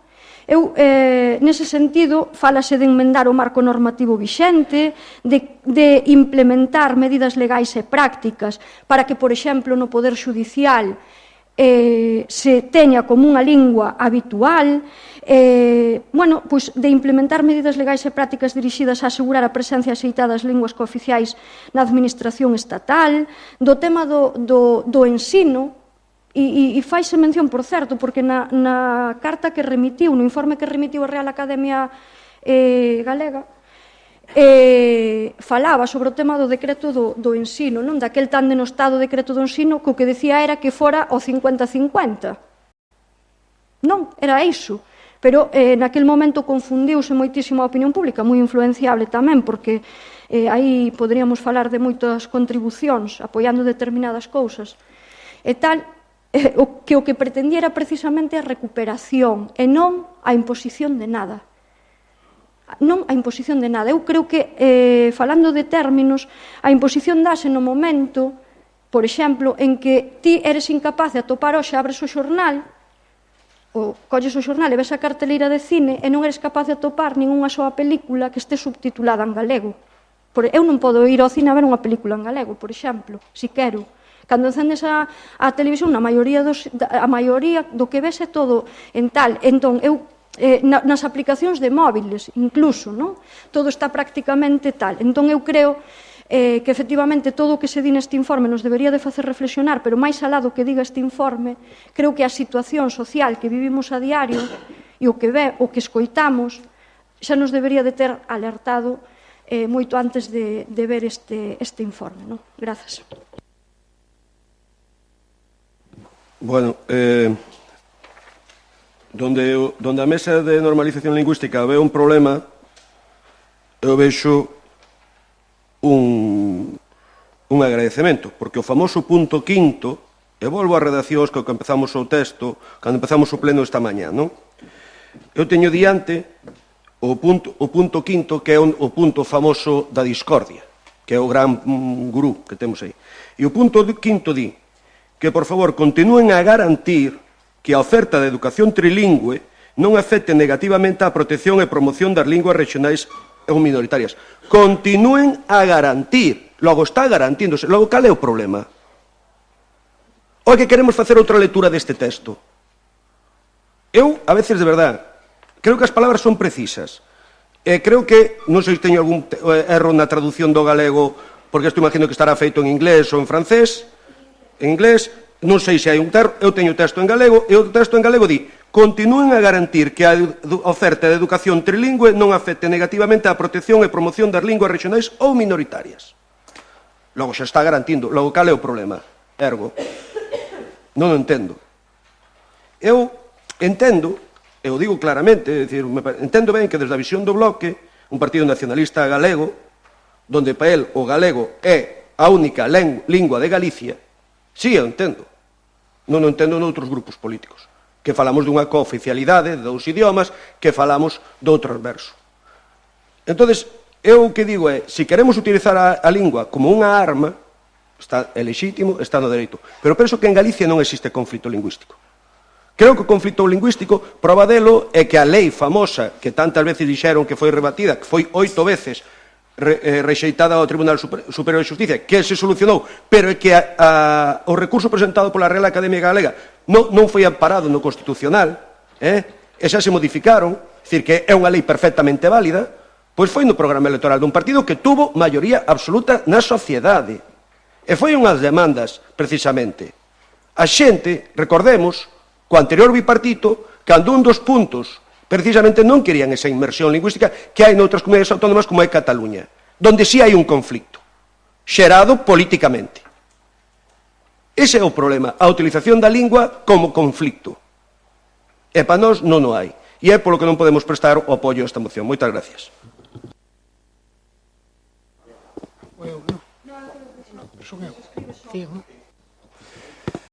A ver, vamos a ver. José Ramón, sería creíble se non fora que é todo o contrario. Históricamente, todos os grupos da Cámara Galega, todos os grupos consensuaron sempre unha normativa común, ata a chegada de Feijóo. El é o que racha a unanimidade no comportamento ca lingua. É el, única e exclusivamente el. Fraga, nese sentido, tiña unha visión moitísimo mellor e moitísimo máis adecuada do uso do galego, pero 1000 veces mellor. É Feijóo que, promocionado por aqueles movimentos da Galiza plurilingüe, da extrema dereita española, nos momentos nos que estabades, sí señor, nos momentos que estabades completamente exaltados, convence a Feijóo de que tome medidas contra o galego. Ese é o problema. Non é unha cuestión de que de repente nos deran un aire a xente que non nos movemos no mundo nacionalista. Pero se vos non queredes, nin queredes potenciar o idioma propio, tedes un problema gordo e serio.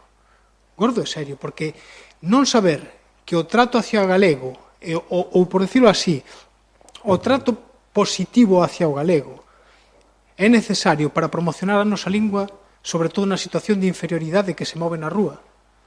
Porque entenderás, como entendemos todos, que a lingua prioritaria de utilización dos nosos cativos, a nosa xente é o castelán nas rúas, porque a televisión a ven en castelán, porque leen as cousas en castelán.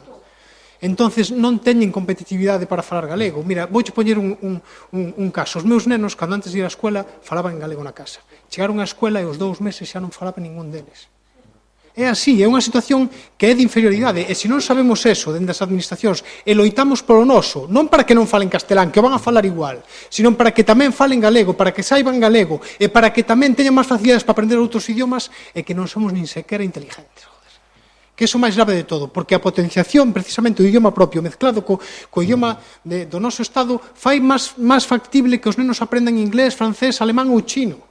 Eso que vos non acabades de entender, parece increíble que vos posicionedes cos sectores máis rancios da sociedade española, precisamente que van en contra dos idiomas propios, precisamente derivados dos problemas de Cataluña, cando aquí non existía ese problema. Estade sacando das aulas, precisamente, o galego, que era un dos sitios nos que os nenos, por lo menos, aprendían e podían expresarse tamén na nosa lingua, non só na aprendizaxe da lingua galega, senón tamén nas materias comuns que tamén hai que dar en galego, e tamén nas técnicas, por suposto. Se non sodes capaces de entender eso e seguides caendo naquela famosa cuestión que puxo de forma aquela Galicia bilingüe, que o único que fixo é meter unha guerra que aquí non existía e unha inimidade que existía incluso na época de Fraga, creo que estades bastante equivocados. Eu saio do pleno coa idea de que a mí non se me entende. Eu digo así, claro, non sei se me falo clariño, eu creo que falo moi claro. Eu non estou falando de non potenciar o galego. O que estou dicindo é que a Xunta de Galicia, a través da súa Consellería de Educación, está a potenciar o galego. E este informe rebate precisamente os vosos argumentos. E digo, na redacción do texto, por favor, a redacción do texto das recomendacións que está aquí, di, continúen a garantir, logo, continúen a garantir, están garantizando e sigan, por favor, igual. Se non dirían, fagan, cambien, troquen, fagan o que sea. O que están dicindo é continúe a garantir. É un problema semántico. E eu, de momento, sei ler en galego e castelán. Vale? E nadie está en contra do galego. Son intereses do galego. O que sí aceptamos, que ao mellor lles costa a algúns, é o dereito a elixir os pais a lingua materna, que para nós é un dereito fundamental, que os nenos se poidan educar na lingua que queiran os pais como lingua preferente, porque aquí tanto somos galegos como somos españois, vale? E algúns estamos máis orgullosos que parecen ser outros. Entonces, eu non teño ningún problema. Se houbera un ataque, diríamoslo, aquí non hai ningún ataque, e a propia redacción, limítome a redacción, por favor, e se me facedes unha lectura distinta deste texto, continúen a garantir. E esas son as recomendacións. Moitas gracias.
Es un correo que llega de la representación procesal acerca del concurso de acreedores.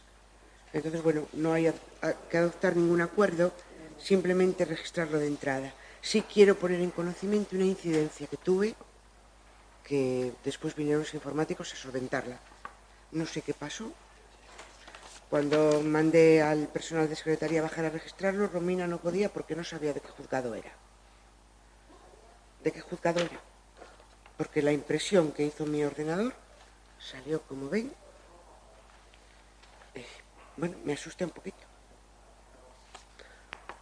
Porque si no es eso, pues no pido que impriman el correo original ni que lo vengan a ver. Y no salió, lo guardé, Llamé a los informáticos y, bueno, fue una selección que hizo el ordenador de... Yo no entiendo de eso. De Office no sé qué, no sé cuánto, volvió a imprimirlo y salió bien. Pero quiero, más que nada, para...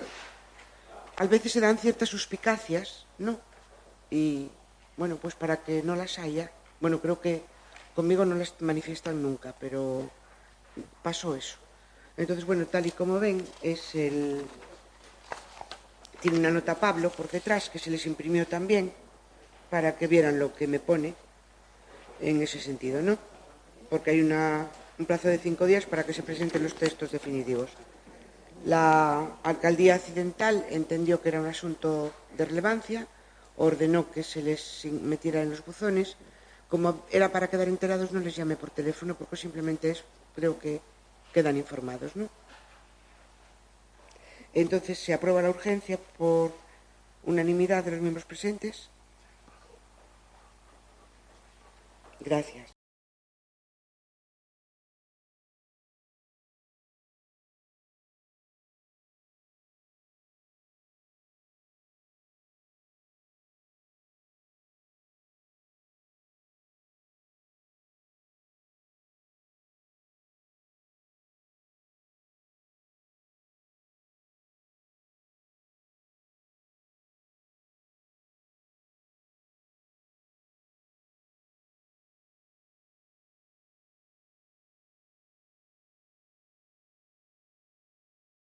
Vamos al punto número 16. Control de órganos de gobierno. Solamente hay un ruego del Partido Socialista registrado de entrada el día 22 de febrero al respecto. Bien. Martín. Vou ter que promover unha moción de censura encabezada por ti, Chema, que vai mellor os plenos. Moito máis livianos. Ben, só hai un rogo presentado, e de feito non só presentado, tamén dialogado co Goberno do Partido Popular con relación á problemática que están tendo os veciños co famoso uso dos produtos fitosanitarios, non? Que evidentemente ahora as tendas para vender os produtos que utilizaban para sulfatar pois piden ese curso básico de manipulador de produtos. A Xunta de Galicia pois tuvo unha falla de previsión con relación a este tema. E a día de hoxe todavía, pois, a verdade é que os cursos que vai a dar a Xunta de Galicia van moi lentos e se fala de que van a empezar no mes de abril, mentres, pois, outras administracións e outras entidades están facendo este tipo de cuestións. Por un lado, pedimos o rogo que pide que o Grupo de Goberno do Partido Popular, pois, lle pida a Xunta que programe para no 2016 este tipo de cuestións e, por outro lado, pois, inda que non figura aquí, pero xa o falei co Concelleiro de Participación Cidadá, non sería malo facer como en concellos como vimos outro día no Concello de Brión, no cual eu mandei propostas que se fixeron ali de darlo incluso de maneira propia por vía de algunha empresa que este homologada para o caso, non? De dalo con urxencia, posto que xa sei que hai máis de 100 solicitudes para promovelo, e incluso porque non o coste é relativo, non? Segundo a empresa hai quen o dá de 150 euros ata que o dá por 50, poñerse en comunicación con intervención para ver a posibilidade de que se subvencionara de alguna maneira para que fora asequible para o interesado. É simplemente nesa línea e nada máis que agradecer que se me escoitara. Simplemente de que é un rogo non unha pregunta, queremos darlle a máxima difusión. Neste momento, como ben dixeches, hai máis de 120 persoas apuntadas na Concellería de Medio Ambiente. O curso vai comenzar no mes de abril. E, como novidade, como feito xa importante, dicir que simplemente estes alumnos pagarán unha tasa de máis ou menos 8 euros, non terán que pagar nada a ninguna empresa pola realización de dito curso. Moitas gracias.